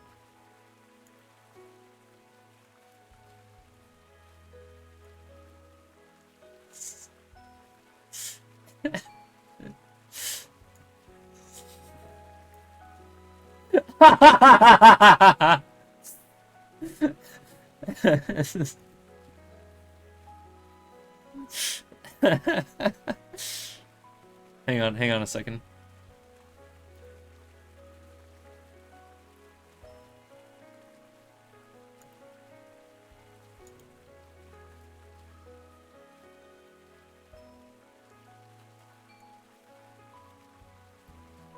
Yeah? Yeah? How bad? You actually willing to read your line? Willing to take me out of the box? You know what? Is that the condition? Also, share your screen again. Cool. I take you out of the box and you read your line. Deal? Fine. Share your screen. Okay. Box first, though. Why there? You're out of the box. Can I be like nudged a little closer? Read. I fulfilled my end of the agreement, woman. Hey, I'm sorry for being super distant earlier. You don't have to apologize for that, Olivia. Everyone goes through these sorts of things differently. I know, but I just feel bad. I know I'm not the only one who's sad that Latikin is gone, but Her pause makes me stop and turn around to face her. I can see it in her face. She's trying to form words right now. Latikin was the first person who I felt was a role model for me. He didn't just believe in me, he made me believe in myself, not just for my art, but being able to succeed in general. I knew that Latikin meant a lot to her, but I never realized he meant that much to her. More than anything, he actually cared about me. About my thoughts and my dreams. I felt... Olivia's lips tremble as she struggles to voice the thought. normal. God, I probably sound stupid saying that. I shake my head in disagreement. You don't. Mr. Latikin was important to me as well. It's okay, Olivia. I know how you feel. He gave me some of the best advice I ever gotten from anyone, and encouraged me to follow my dreams like you. Wish I'd met him sooner. There's a moment of silence between us, the air filled with a mix of sympathetic emotions. A shared sadness for the passing of someone who made an impact in both our lives, but a sense of thankfulness. What are you laughing for? Just the fact that you read the spoiler that he died of bone cancer! I didn't know what he died of. I just said something that it was something stupid like Latikin died, and I was like, what the fuck? And I stopped looking. I was just trying to find out how old everyone was, and I was clicking on the spoiler messages. Why is that funny to you? Just nasty that you read it, and we're like trying to spoil it the entire time. Like, oh god, Mason, something happened. Oh god, something happened. Oh god. I was not trying to spoil it. I was just warning you that something was happening. Fine. It's your turn for a line. Your turn. I don't know. I think I need to be closer to you. I don't think I can read it from. Cake, I swear to fucking god.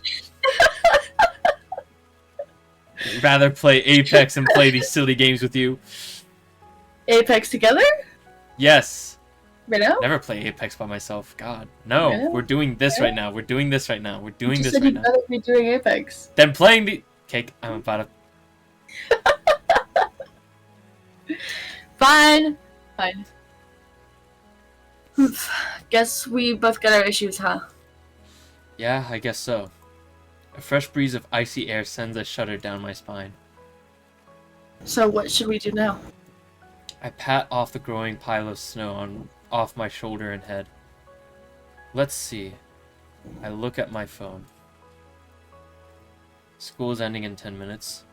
Do you want to Yay! just chill here until then? Yay! No pun intended. Sure. Yay! I look around, noticing a tiny bench for two nestled against a tree. The gator girl must have noticed as she's already holding her arms out for me. I recall something about a certain pair of raptors. Sitting in a tree, K-I-S-S-I-N-G. I kneel down, facing away from Olivia. I can feel the icy flakes melt off me as Olivia leans against me again. Her powerful arms wrap around my shoulders. Okay, I see how this is going. Claws digging into my jacket. My fingers lock together to form a makeshift seat for her behind me. With my passenger secured, I make a beeline for the bench, as I get caught up in what I feel pressing into my back. She lets herself down on the bench, uncaring for her landing. Taking a page from the book of Olivia, I drop uncaringly next to her, just glad to have some passing shelter from the increasing snowfall. So here we are, mission accomplished for Olivia. Now what? My curiosity compels me to ask Olivia something. If you don't mind me asking, what did you wish for? I don't think you can tell someone what you wish for, or else it won't come true. The superstitious side of me myself says that she has a fair point, so I decide to not push her any further on it. Just curious is all. We continue relaxing in comfortable silence.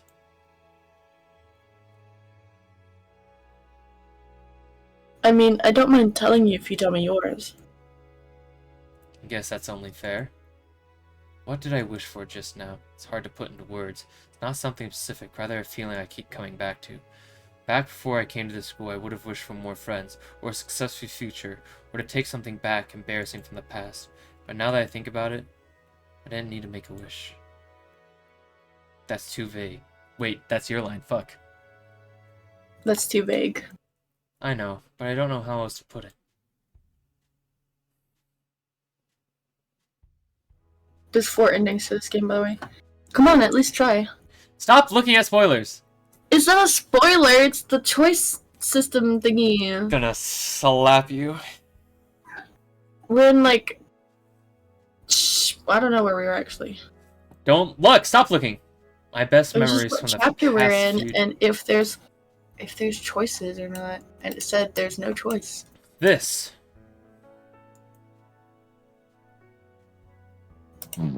Cake. This being outside of the freezing cold? Yes, Mason? No, not that. What do you mean, then? I struggle to find the words without making myself sound stupid. You know, we hung out a lot together, but it's not often that just the two of us. Is he about to confess his love right here on the snowy park bench? Oh, Ugh, yeah, that's... falling asleep. What? He's taking so long. this is romantic as fuck. No. Just us? Yeah, that doesn't happen a lot. I wish it was kind of like that more often. The Barry He's so Onyx is... bright, but he glows in the snow. He is white, and the snow compliments him. Barry Onyx's eyes go wide. Shoot, maybe that came across too weird. I mean, I just wanted to get close to you, you know? Why would you say it like that?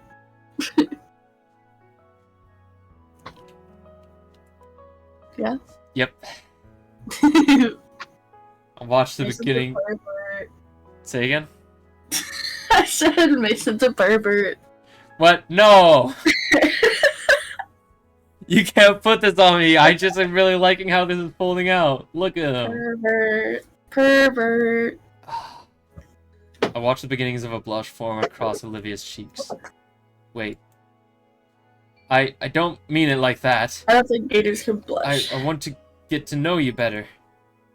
She glances away, laughing nervously as her tone changes drastically.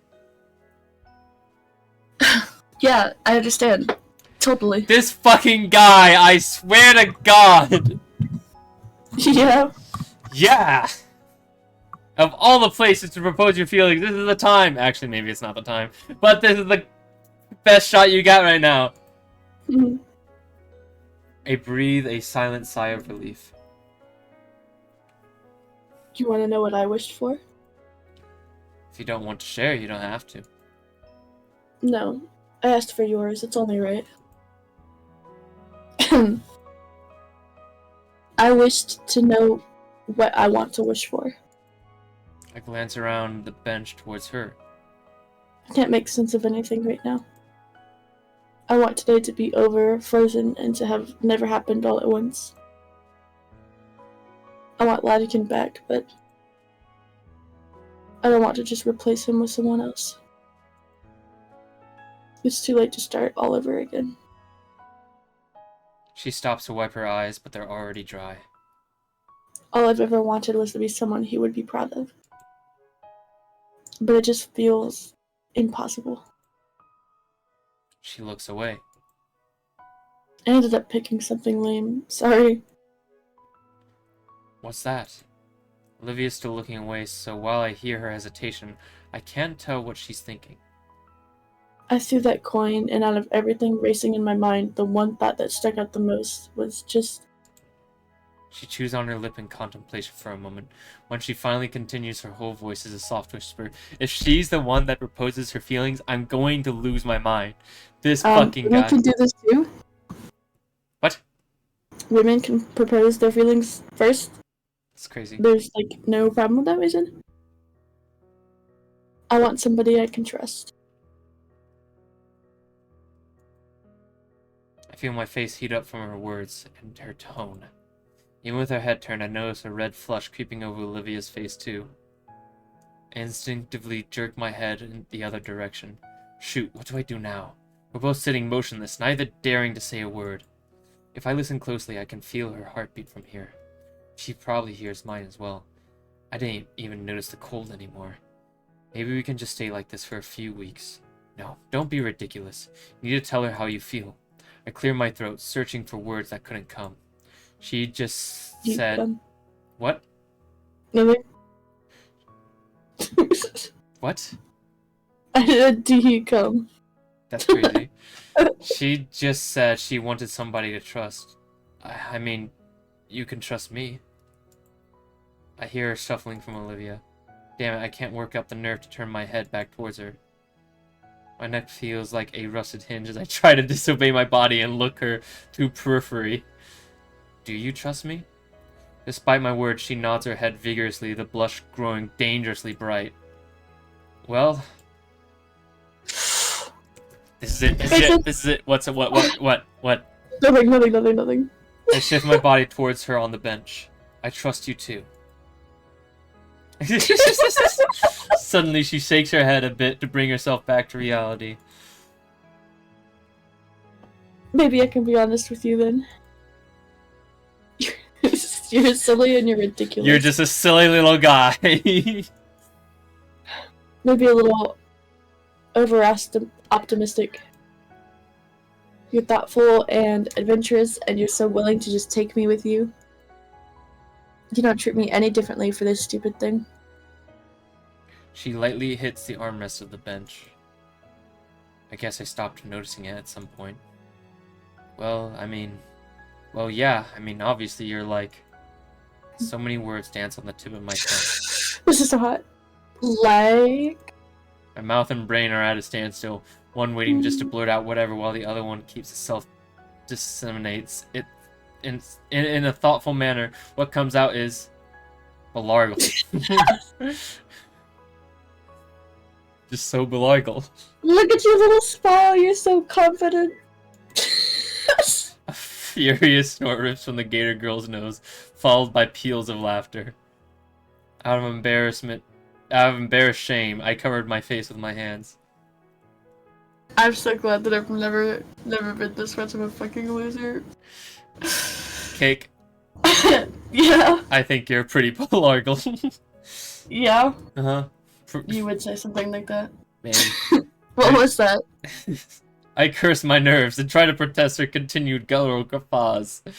Come on, Olivia, I'm really trying here. The snowflakes that managed to still land on me melt away from the extreme heat radiating from my whole head. Olivia acquiesces, though, drawing back into a very smug grin.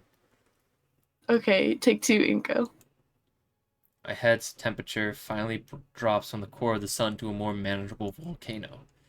Thanks, jerk. Seeing that small quirk of her own lips, I can't stop a smile from growing on my own face. I guess, This is so hot. This is so hot. This is be so hot. honest with her and yourself. I'm a ghost! Ha ha! Honest. At the very start, I thought you were just out of it. What? You almost ran me over in the hallways. Oh, She frowns and looks away. sorry. And then you tried to get my seat moved. Sorry. And the claw thing today. Not sorry about that. I figured. And you used to be hard to talk to. I felt awkward every time I even try. Like, thank Raptor Jesus for Damien and Liz, because otherwise I wouldn't have gotten to know the real you. Olivia wrings her claws fingers together. And what do you think of the real me? She's easily the most caring person I've ever known. I mean, yeah, she can be a little selfish, and doesn't think ahead sometimes. But when she cares for something, she has to do everything she possibly can for whatever it is. Is that what you think? Yeah, I think you're quite caring, and passionate, and what? And Belargal. You just And I read my know- line. And I know Mr. Latican saw that in you too. Olivia's eyes water at the mention of our mentor. Thank you, Inko. Now's the time, Inko. Is it? Just say it. I said Yeah? she's so great. Ugh. We're about to get animated smooch, Mason. Yeah? Yep. How about this? Just for you, second page. Look at her. Look at her. You're gonna overwrite it tomorrow, like next week, and I'm gonna kill myself, but it's fine. Hey, Inko, Say it. do you like me? Shit! Fuck it, we didn't say it first. I mean, we kind of about to say it. He just needs a little help, a little push. No! Yes? What? Why does talking have to be so hard? Why would you say it like that? I prepare for Olivia's smug one-liner to crush my weak confession. Look at her. Instead, Look at her. Look at I her. look watch at her, as look at Olivia her. brings her hood up and hides her eyes with it. Really? For some reason, seeing her like this fills me with a well of confidence. Yeah. Can I hear you say it? I like you, Olivia. Ah, that's so great, Mason. End of game. They're so beautiful. I know, right? That's why I'm taking screenshots!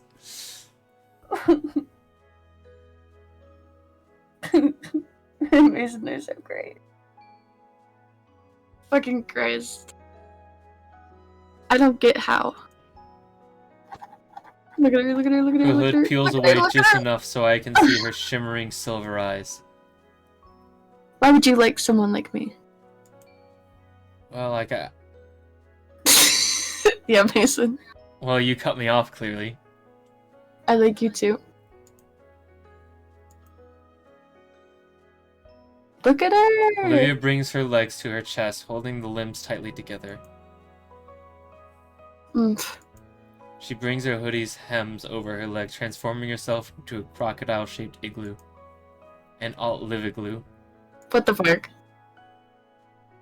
Ooh, slippers was a bad idea. Still wearing slippers! Oh, whatever. It's not like our feet work. Oh, crap. Yeah, you okay? Fine, just call someone. I cough awkwardly and get my phone out to call Liz. Hello? Inko, is that you? Aren't you supposed to be in class right now? Scalar let Olivia and I out early. Okay, I was told about Professor Ledikin. I hope you're doing okay. Yeah, I'm alright. I'm with Olivia by that old park by the school. Her tail's busted and we're kinda stuck. There's a keening whine from the bundle crocodile next to me, her tail wrapping around her as if to hug herself. Broke? Is this... In this weather, are you two okay? We're fine. Can you come pick us up? Sure, I think I remember where that is. I'm with Principal Scalar right now. Once we're finished, I can get you two on the way home. Thanks. After some shuffling, the call drops. I turn back to Olivia. She seems more anxious than anything right now. You alright? Yeah. I'll be okay. The stovepipe maw of the olive glue tatters quietly in the cold. Oliva glue. Olive glue. My concern finally takes hold, forcing me to finally close the gap between us. She shed Is it the... Oliva glue? Yeah. Igloo? Olive It's- igloo. It's hard, I know. She said the chair had no replacement. It'll take a while for a new one to come in. That means she'll be trapped at home, completely sealed off from the outside. Man. The beginning of Olivia's annoyed protest sigh of exposure becoming a grumbling acceptance as I wrap my arms around her shivering form. You're lucky you wore Minka. Warm-blooded? Yeah, I definitely feel like it, as her body shifts and nestles closer against mine. Olivia's tail is laid on my lap, the shivers reverberating through it the most. I lay my palm atop it, feeling the cold limbs shaking slowly still. Some long-distance trivia about limbs losing heat the fastest springs to mind, and in the hopes of keeping the frostbite away, I pet the heavy tail. And as I do so, I hear the silliest sound rumbling from Olivia's chest and through the rest of her. It's like a purring cat, almost. That's right, gators can purr! So great. You know what they can't do? What? Blush. Yeah? Well, this is a human gator cake. I'm pretty sure if they were a whole-ass gator, they just die in this weather, straight up. There's a new sensation on my cheek now, soft and warm. Yeah! I'm gonna come. She's Her lips are planted firmly on my cheek and this feels nice. As I continue to warm her tail for her, I feel her warm lips press more and more against my cheek. I don't know if kisses are supposed to go this long and be this wet. I don't think this is a kiss. And now the lips are moving and some pointy things are there and munch. And there's her teeth. Well, Olivia instantly lets go of my cheek from her non-lethal bite.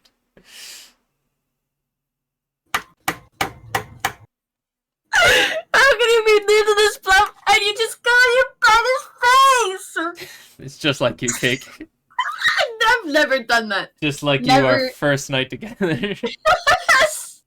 That didn't happen. I remember I was there for it. No. Literally did not happen. What the fuck? Oh fuck, sorry, I'm new to this stuff. I'm nervous. It's okay, really. Put a hand to my cheek to feel the damage. I feel the indents of her fangs, but nothing serious. I almost even start falling asleep before we hear a car pull up to the bottom of this hill. Olivia perks up and leans forward to try to see who it is. A few seconds later, Liz's head rises above the stairs, scanning like a submarine periscope. Crap, it's gonna be tough getting all the way back down, even with Liz's help. I look back and smile at Olivia, still huddled against herself and clinging to my arm. You ready? These Today's stairs are icy. I would have suggested they slide on their asses down. seemed to but- drag on endlessly. Liz's arrival had ended our embrace, but she also had quite the dour look on her face. And someone's about to get tossed in the box again. No! She said she had been in a meeting with the principal, and I could only imagine how the faculty and student council were reacting to Latican's passing. Her mood seemed to lift a little, at least when she saw Olivia and I both huddled together beneath a tree. Olivia's mood, on the other hand, plummeted, probably from the way Liz and I had to carry her to the car. The ride to the Payne household had been silent, save for Olivia's grumbling and embarrassment. What?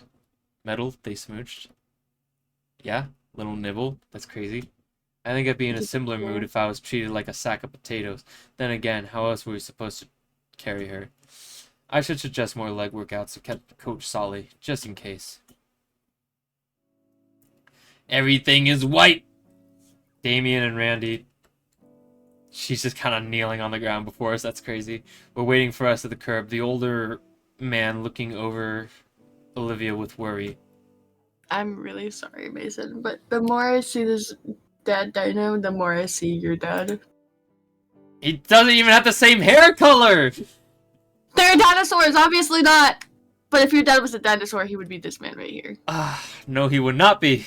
Fine chunk of a dinosaur man, Mason. First of all, my dad has like a goatee these days, so you're just wrong. These days. These days. I don't think he did more.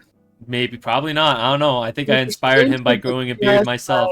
Pretty sure I inspired him by growing a beard. You had a beard for like ever? Yeah, exactly. And he just got recently inspired from it. Regardless, this is your dad. I think you need to give it your best "this is my dad" voice. No, I'm going to give him the voice I gave him before. No, that was bad. It was so good. When your friend told us, so for now we're beside ourselves. This is what his dad sounds like, guys. I'm fine at Randy, just... Randy really didn't hear her. As the instant her car door opened, her legal guardian pulled her up into one hell of a bear hug. Come on, I'll get you kids some hot cocoa. Whoosh! My fucking girlfriend! Damien watched with a smile of relief as his father hauled her over his shoulder and marched into his home. Do you guys want to stick around? Vinny's still in school, so we'll have one of the consoles to ourselves. It's still pretty early, all things considered. Sure, I'd love some hot chocolate right now. Liz? This! I'd like... Sorry. Yeah? Yeah, that was his name. Uh-huh. Go. I'd like to, really, but the council still needs to prepare the arrangements for Laticans. Well, you know. Maybe I'll come by after if I can. Alright. Well, if you do, I'll make sure there's some cocoa left. Appreciate it. With that, Liz drives off down the street. Come on, let's head inside before we turn into popsicles. That's Damien speaking. Popsicles. Settling into the well-worn couch, I noticed a distinct lack of baryonyx. Where's Olivia? Randy chimes in from the kitchen, busying himself with an old-fashioned kettle. She wanted to rest on her bed for now, boys. Give her some time. Nobody can resist our cocoa doing weather like this, especially how I make it. Nobody likes hot cocoa. I love hot cocoa. What? Sounds like a skill issue on your end. What? Never had a home-brewed hot chocolate, but if it's anything like cooking, then it must be some good stuff. After a few minutes, Randy comes out with a tray. Here you guys go. You get the Olivia one. I think I'm getting the Vinny one. He passes around a few Christmas-themed mugs, labeled with the family's names, and leaves the last one atop a nearby drawer. You're gonna have to be Vinny for a bit. You cool with that? Huh, yeah. Thanks, Randy. I still have to kill Vinny.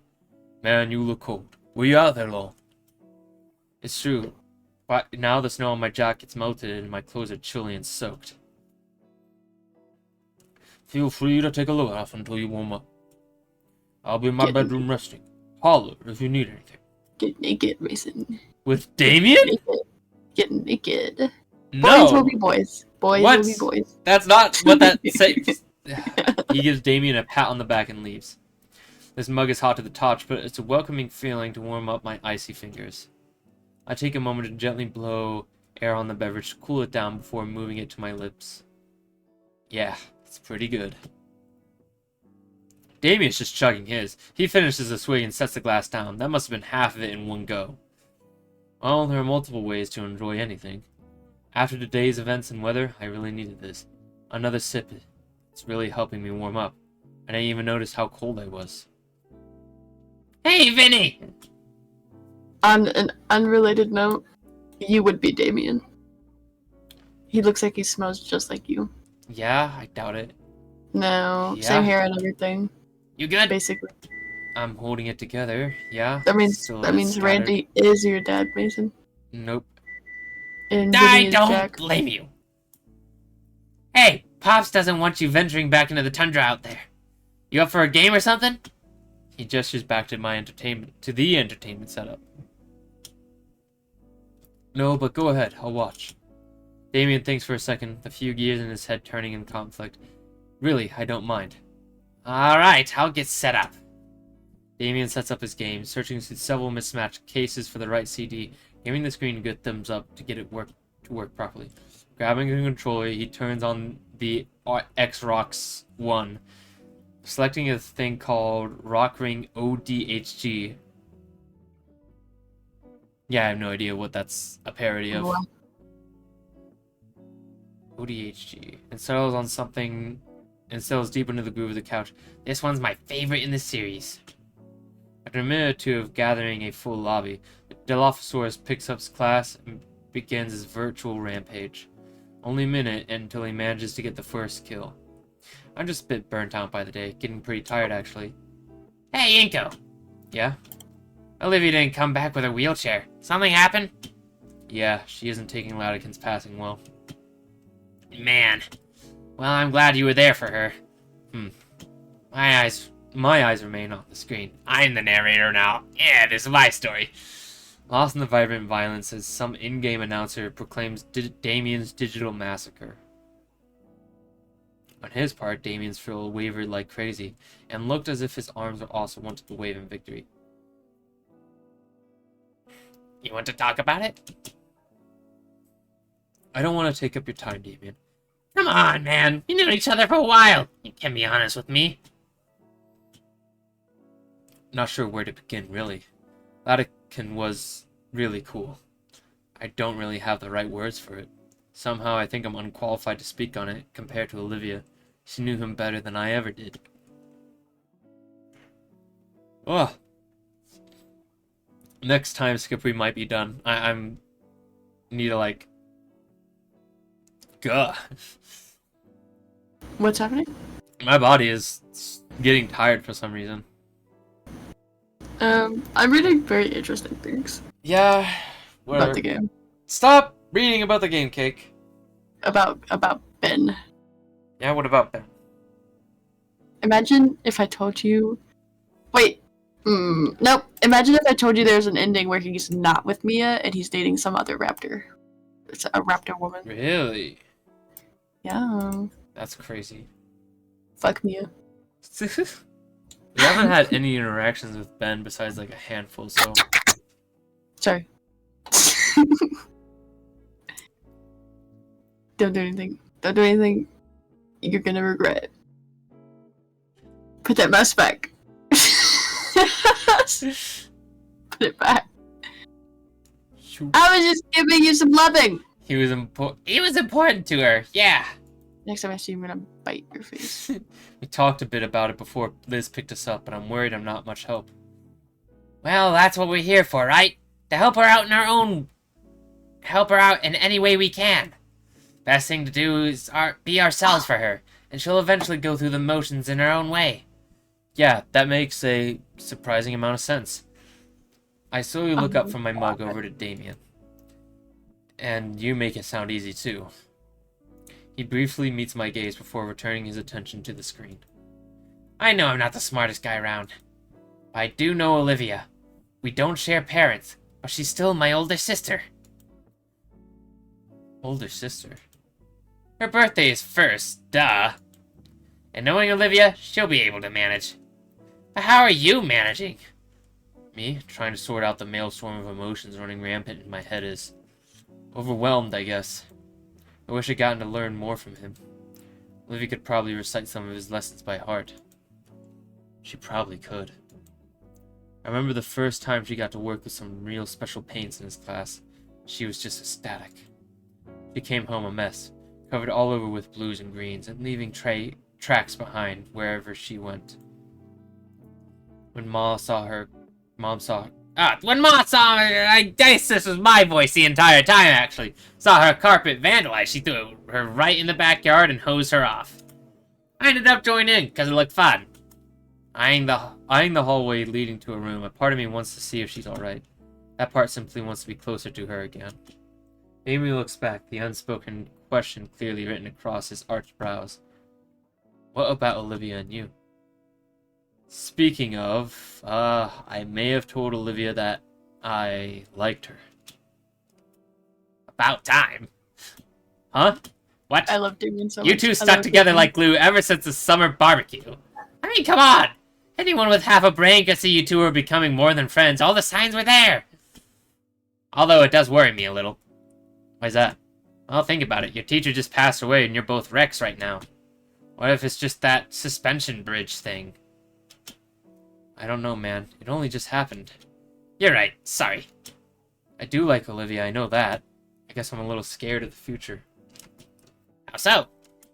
There's just a bunch of things I don't get about Olivia. Or maybe friendship in general. When I first arrived at St. Hammond, I never had really friends. Any friends like you guys. So to suddenly be involved in all this, I don't know. I think I get it. Yeah, things could be a little dramatic around here. One way to put it. What's so different about your old friends? Never really had any. Well, if that's not true, I had friends, but they were like day friends, you know? Classmate friends, yeah. I got a bunch. And your folks constantly moving means they only lasted like a year, tops. Yeah.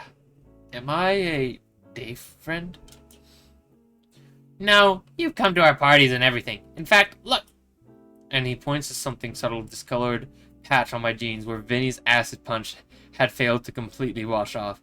We got you marked. Thanks. It means more than you know.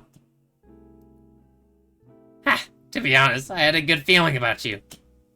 Thought you'd be a decent addition to the group. But to see Olivia actually start opening up around you 2 months ago, that was unthinkable. All those years I was trying alone, you know? Made it all worthwhile, not to take credit or anything. I'm just really glad to see her happy after so long. Moments of Olivia and I flash together in my head. Good, bad, everything in between. It all culminates into a single image of her staring at me with that smile of hers. What's up? Rock Ring is meant to be Halo. ODST. Oh my god, of course it is. These fucking nerds. Hard to believe that she's been dealing with so much inside when I first met her. Well, Inko, some people just have a lot of problems they hide away from the world. For example, He puts the controller down, shifts to look me in the eyes as the character is instantly sniped. that hot chocolate gave me a tummy ache. I'm being serious. That was serious. It can be little things like that. Little stresses that add up. Now it doesn't bother me, but someone else? It might just about ruin them. If you're trying to get with Olivia, I'll give you a nickel's worth of advice my dad told me. If a girl you like asks to wear your shirt at 2 a.m. and to bake cookies, she's an absolute keeper. That's some pretty good advice. Just don't break her heart, yeah? Wouldn't dare think. Heat of the moment. Heat of the moment. Heat of the moment. Heat of the moment. Heat of the moment. Keep that mouse on the game. Wouldn't dare think about it. Damien and me offers me a fist bump to which I happily reciprocate. A door creaks open. Both of our heads turn back at the sound. She's not Oh my wearing her God. Wait, that's her little icon. She's not wearing That's her good. fucking purple hoodie. I was gonna make a comment about her walking in. Yep, nope, still not doing that. Also, a girl after my own heart wears all black with like a little decal. It's a great color choice. I think you need to stop playing this game now. Fine. Excuse me? Sorry. Excuse me, Mason? The fuck is that? I'm sorry. You like her so much? You can read for her. You're lying. You can send me back to Go. the box. I will happily go sit in Mush the box. cake. Mush. What the fuck? Like a dog. Nope. Disrespect. Disrespectful. Go then. Go. Go. Do it. Do what? The lie. Nope. Yes. You like them so much Go. that you'll like them. Go. I'll just happily sit in the I didn't even like them so much. I just complimented their clothes. I didn't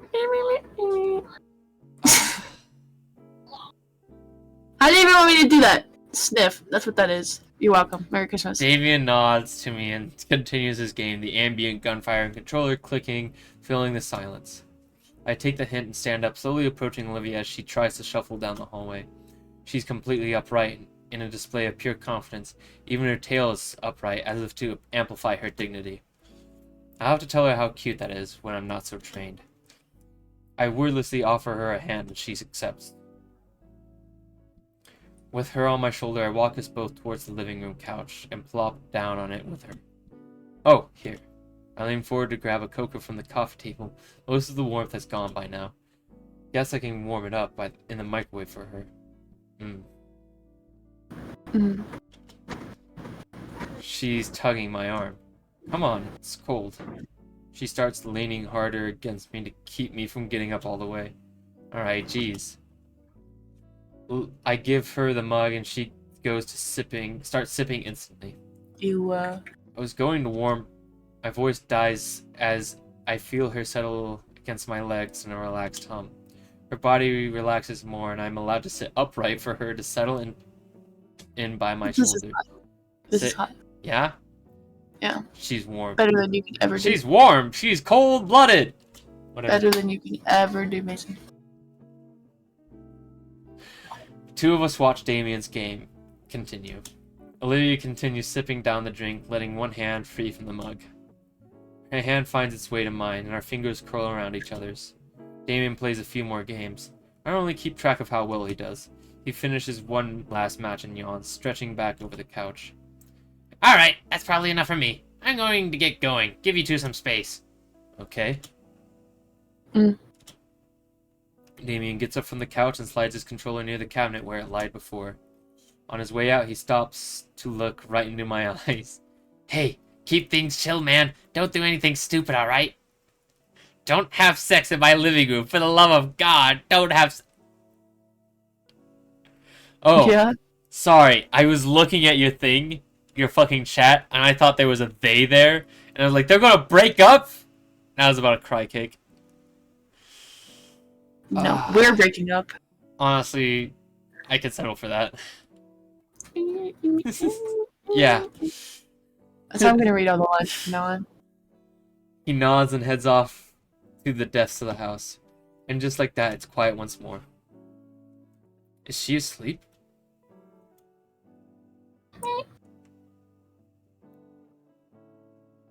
That's all you're getting.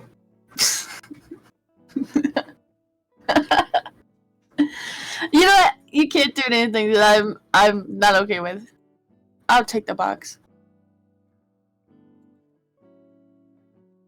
Right, and look at you. Disappointed with you, Mason. Ah,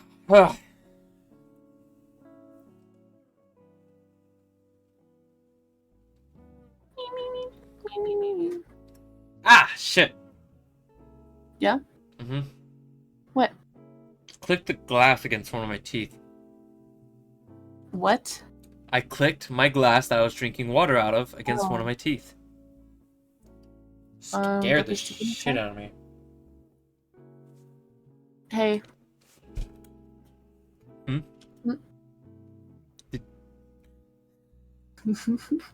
You were leaned back? I didn't know if you could read. I thought you were like really chugging that fucking drink. I can read my own character's line. Okay, but you looked a little occupied. Your bottle was like flying away. Sounds right. I don't think you've seen my room before, have you? Okay, there's a part that's coming up that's really important Yeah, for you to understand, Mason. not at all. Would you want to see? I'd love to. It's very important. It's Watch very her blush. important. Am I getting good at this? Am I getting good at this? That was his line. So fucking stupid. Okay, just walk me there. Similar to before, I help Olivia off the couch and we shuffle our way towards her room. I hope my legs stop working so we can be just like this, Mason. Wow. I'm not sure what I was expecting Olivia's room to look like, but I'm surprised. It's the air that hits me first, a strange mix of heavy, fake floral candle trying its best to cover the almost nostalgic scent of art supplies.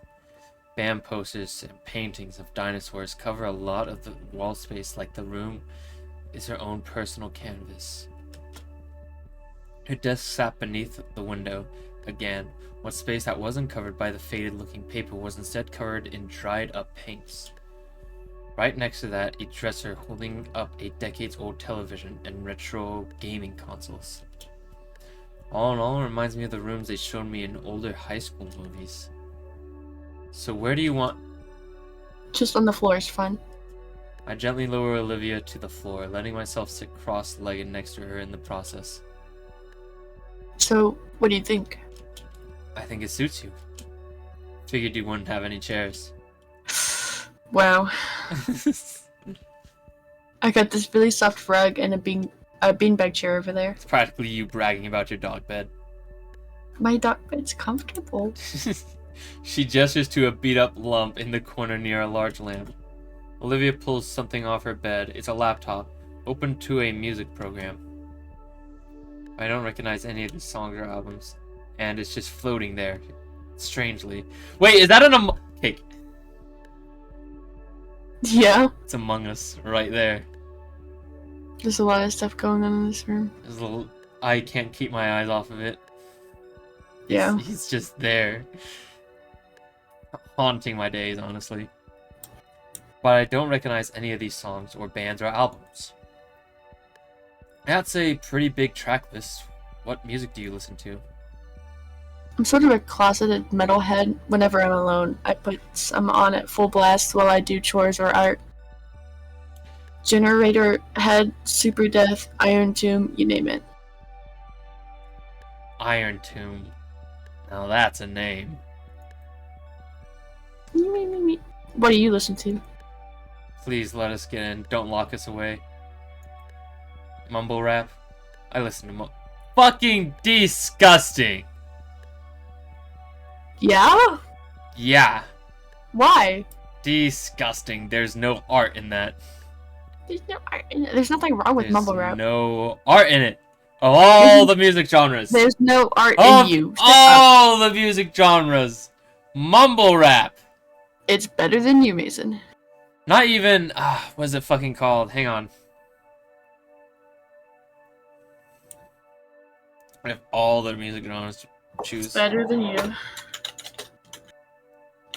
Not even like classic rock. Like, fuck's sake. It's better than you. Oh, what is it called? What is it called? Alternative? Yeah, alternative. I fucking love alternative. Better than you. Boy With You is some of the best fucking shit. What? I'm kidding. I like him. There's so much, just so much better than mumble rap. Let the man live. Even her. Even her. If that scratches your brain, then. Anyway, my dad was super into heavy metal when I was a kid, and he got me into it. And Damien. Keep going. Nope! You're Fine. lying. Why are you so aggressive when that happens? You embarrassed, Mason? A little embarrassed. Cake, read your damn lie. Sorry, I thought you were reading it for me. Go ahead, keep going. Read for the class. Lady Cake, you best read your damn line, I swear to God. You can't use that voice with me. I just think it's sexy. Lead your line. Lead it. Gotcha. I'm about to stop playing. I'm about to... You're past your prime, Mason. When Damien and I would read Well, and I would be playing out in the yard, and his mom would be making lunch. Our dads would be in the garage blasting heavy metal while they worked on the car. Working on cars? Yep, my dad and Uncle Randy would Randy would fix up some cars. She clears her throat. Huh, I think that's the first time I heard you call him Uncle Randy. Yeah, I call him that sometimes, along with Auntie Sophia. You call him Auntie Sophia? You're right. Well, your right hand comes off? What do you... Olivia lunges over to chomp at my hand, and I have to take a moment to check my fingers just in case. Hey, I was joking! So was I. But yeah, I listen to a lot of this. Do you want to hear any? She offers me the trackpad. Anything I see, huh? Say, what kind of music is B flat? Teehee. This is... This is a really funny bit, Mason. This is the really good shit, Mason. It's really good. This is really good shit, Mason. Cake? Yeah? Your lines? Music is a bit lame, actually. Wait here, there's actually something else. Mason, do Something you else? understand? Do you understand? Do you understand? Do you understand? Do you get it? That's their mating sound Yeah? in B flat. So it's horny. It's horny stuff, Mason. Uh-huh. Uh huh. You're not as excited about it as I am, Why do you know this? cause I looked it up and You I looked up the references you wouldn't- and that was one of them. Stop looking up the references. No. I was trying to find what that stupid game was Look. called, and I found that one. It's your line. Something nobody else gets to see. I'm gonna show you my. Mason. Yo? Am I gonna have to hide my screen? Gonna show you my chest. You should put me right in the middle, Mason. Right on top. Oh. Right on top of her. On me? Him? Him? Me? On them. Them? Yep. I'm a censor, Mason. As good as I'm gonna get it. Oh my god, Cake. Stop! You fucked it up. You fucked it up. You're going somewhere else now. You're going in the red. No, you were supposed to put me on top of her. I was supposed to be the censor because she's about to show her boobies. You're bad at this. I am ready to click away. Oh, okay. I need to come back down. Alright.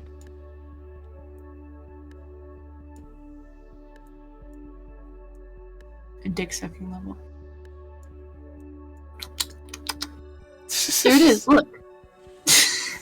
Yeah. Olivia holds out a small wooden box. There are two rusted metal latches that have long since aged past their use. I can't see it quite well in the dim lighting, but I think if I were to hold it up to the sunlight, I'd see a thin layer of glitter glue coating the whole thing. Yeah, Cake? Crying now, are we? Cake? That's the face it does when I mute in Discord. Oh, that's crazy. Yeah, it's beautiful. I was also... I have to leave soon-ish for dinner, by the way. So, You want to stop here? we can keep going a little if you want. It's also been painted carefully with a very thoughtful attention to tones. What could even be inside? Honestly, no guess come to mind. Could be anything. What are you waiting for? Open it. I carefully open the lid. Boobies. Is that a Bakugan? What did you call it? It's a Bakugan! Holy fucking shit! Yes! Finally! I am not alone! Someone else knows the series! Ah! I fucking knew it! Oh, that feels so good, Cake. Look at that. Alright, we can stop here. That was disgusting. Look at that. I think I know that one as well. It's either Drago or Leonidas. Oh god. It's so great. What is wrong with you, Mason? Oh, it's so great. What is wrong with you, Mason? It's so great. It's so What is great. wrong with Bakugan. It's literally what I grew up loving, Cake. Inside is Olivia's chest. I mean, the box filled with various baubles and trinkets. Are those the little animals that curl up in balls and roll around? Yeah, kinda. Cool. What is all this? It's like my own little hoard. I've been saving up lots of little things through the years. As you should. Like boobies. And Bakugans. Mason, stop being a loser. It's so Nobody great. else has ever seen it. It's Nope, so Mason, you- great. It fell off so fast, but I kept watching. Nobody has ever seen it. The toys were cool, but nothing else. She holds out the box for me to take. It's heavier than it looks. This must be some high quality material. With the box in hand, I sit on the edge of the bed. Olivia manages to crawl her way up to sit beside me. She reaches inside to grab Boobies. the Bakugan. Boobies. What are you grabbing? It's a picture of Olivia.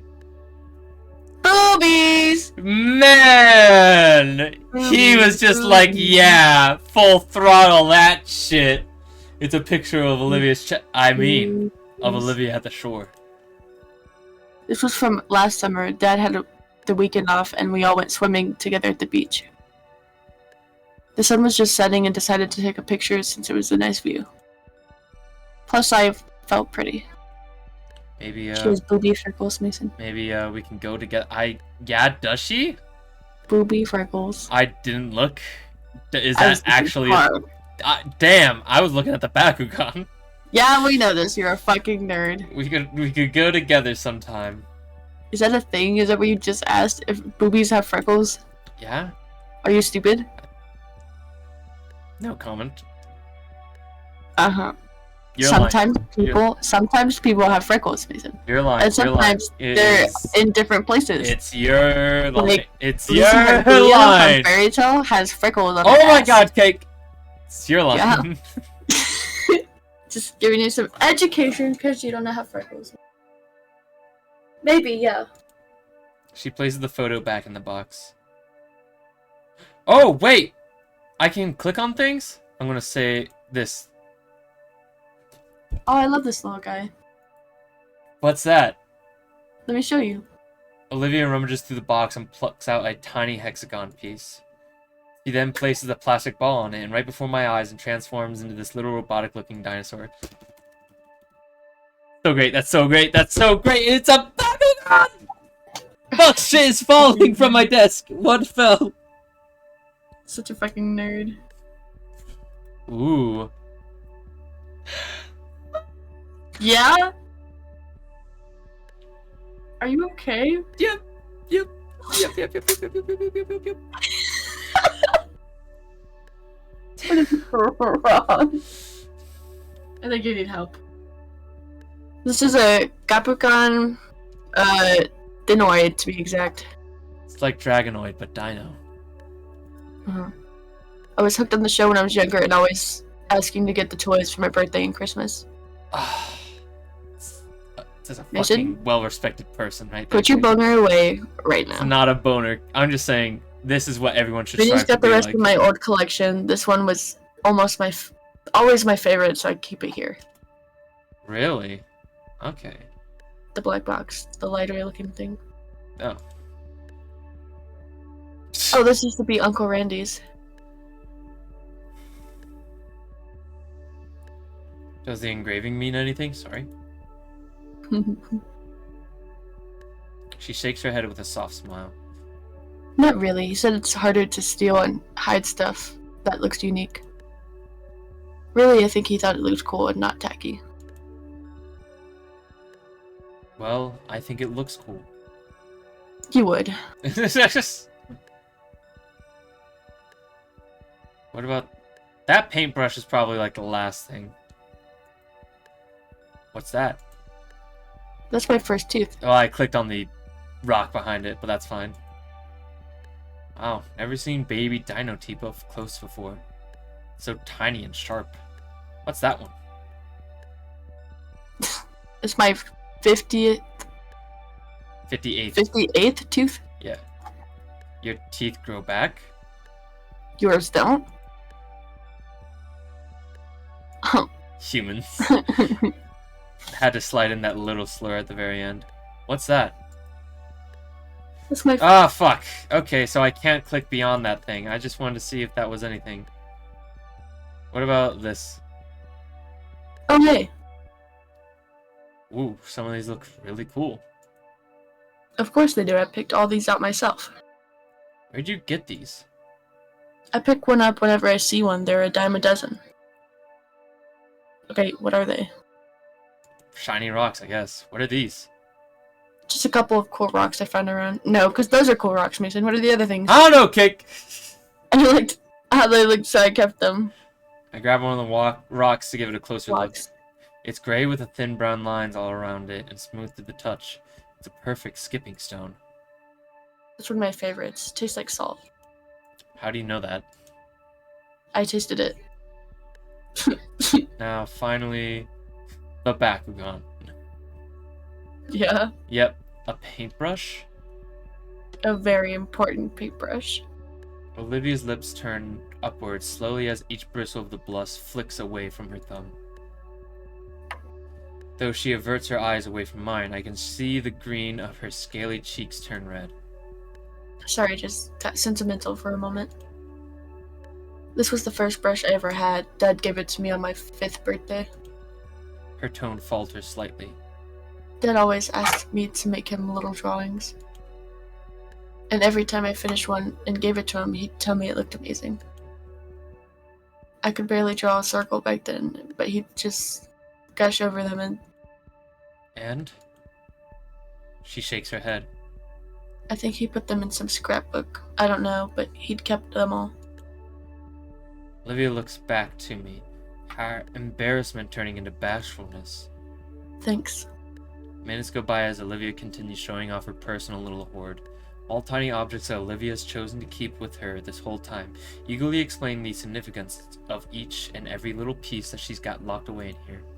By the time we're done, she's resting her muzzle against my shoulder. It's been a crazy long day. I'm pretty exhausted myself. Okay, cut myself, Mason. I think you should read that line. I can do the yawn. That's all you're getting. Can you... Nope, I think you need the whole line. That's so stupid. Nope, you're Why would you do it like that? Why would you do it like that? You're doing the rest. Ugliest yawn I've ever heard in my entire life. You could have just done a normal one like that. That was me redoing it, actually. So, go ahead. Can you put this back on the dresser there? Sure. I gently move her off my shoulder, much to her muffled groans of protest. Then I carefully place the box back where it was on the dresser. A small friend pokes his nose curiously through the bars of his cage. Hey, little guy, long time no see. It's Guts. Were you napping? Black and white mirrored replies with a series of squeaks. I like to think he's saying he's glad to see me. Hey, Olivia. Aw. I'm pretty exhausted, too. Bed's definitely off limits. That leaves either the floor or the couch outside. Or that beanbag chair is looking pretty inviting right now with the Among Us in it. Whatever else that is right next to it. You're gonna cuddle up on it?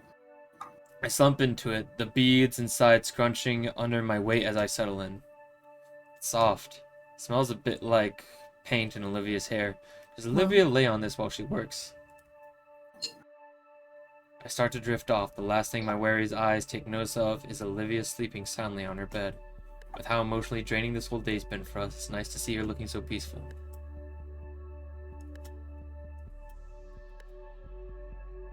Okay, let's call it there.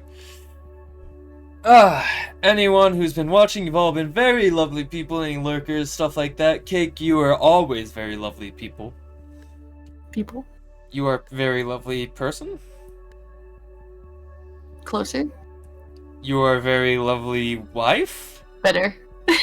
Yes. Even if you diss Bakugan, I still love you. Love you too. Mwah. I'll see everyone later. Peace out.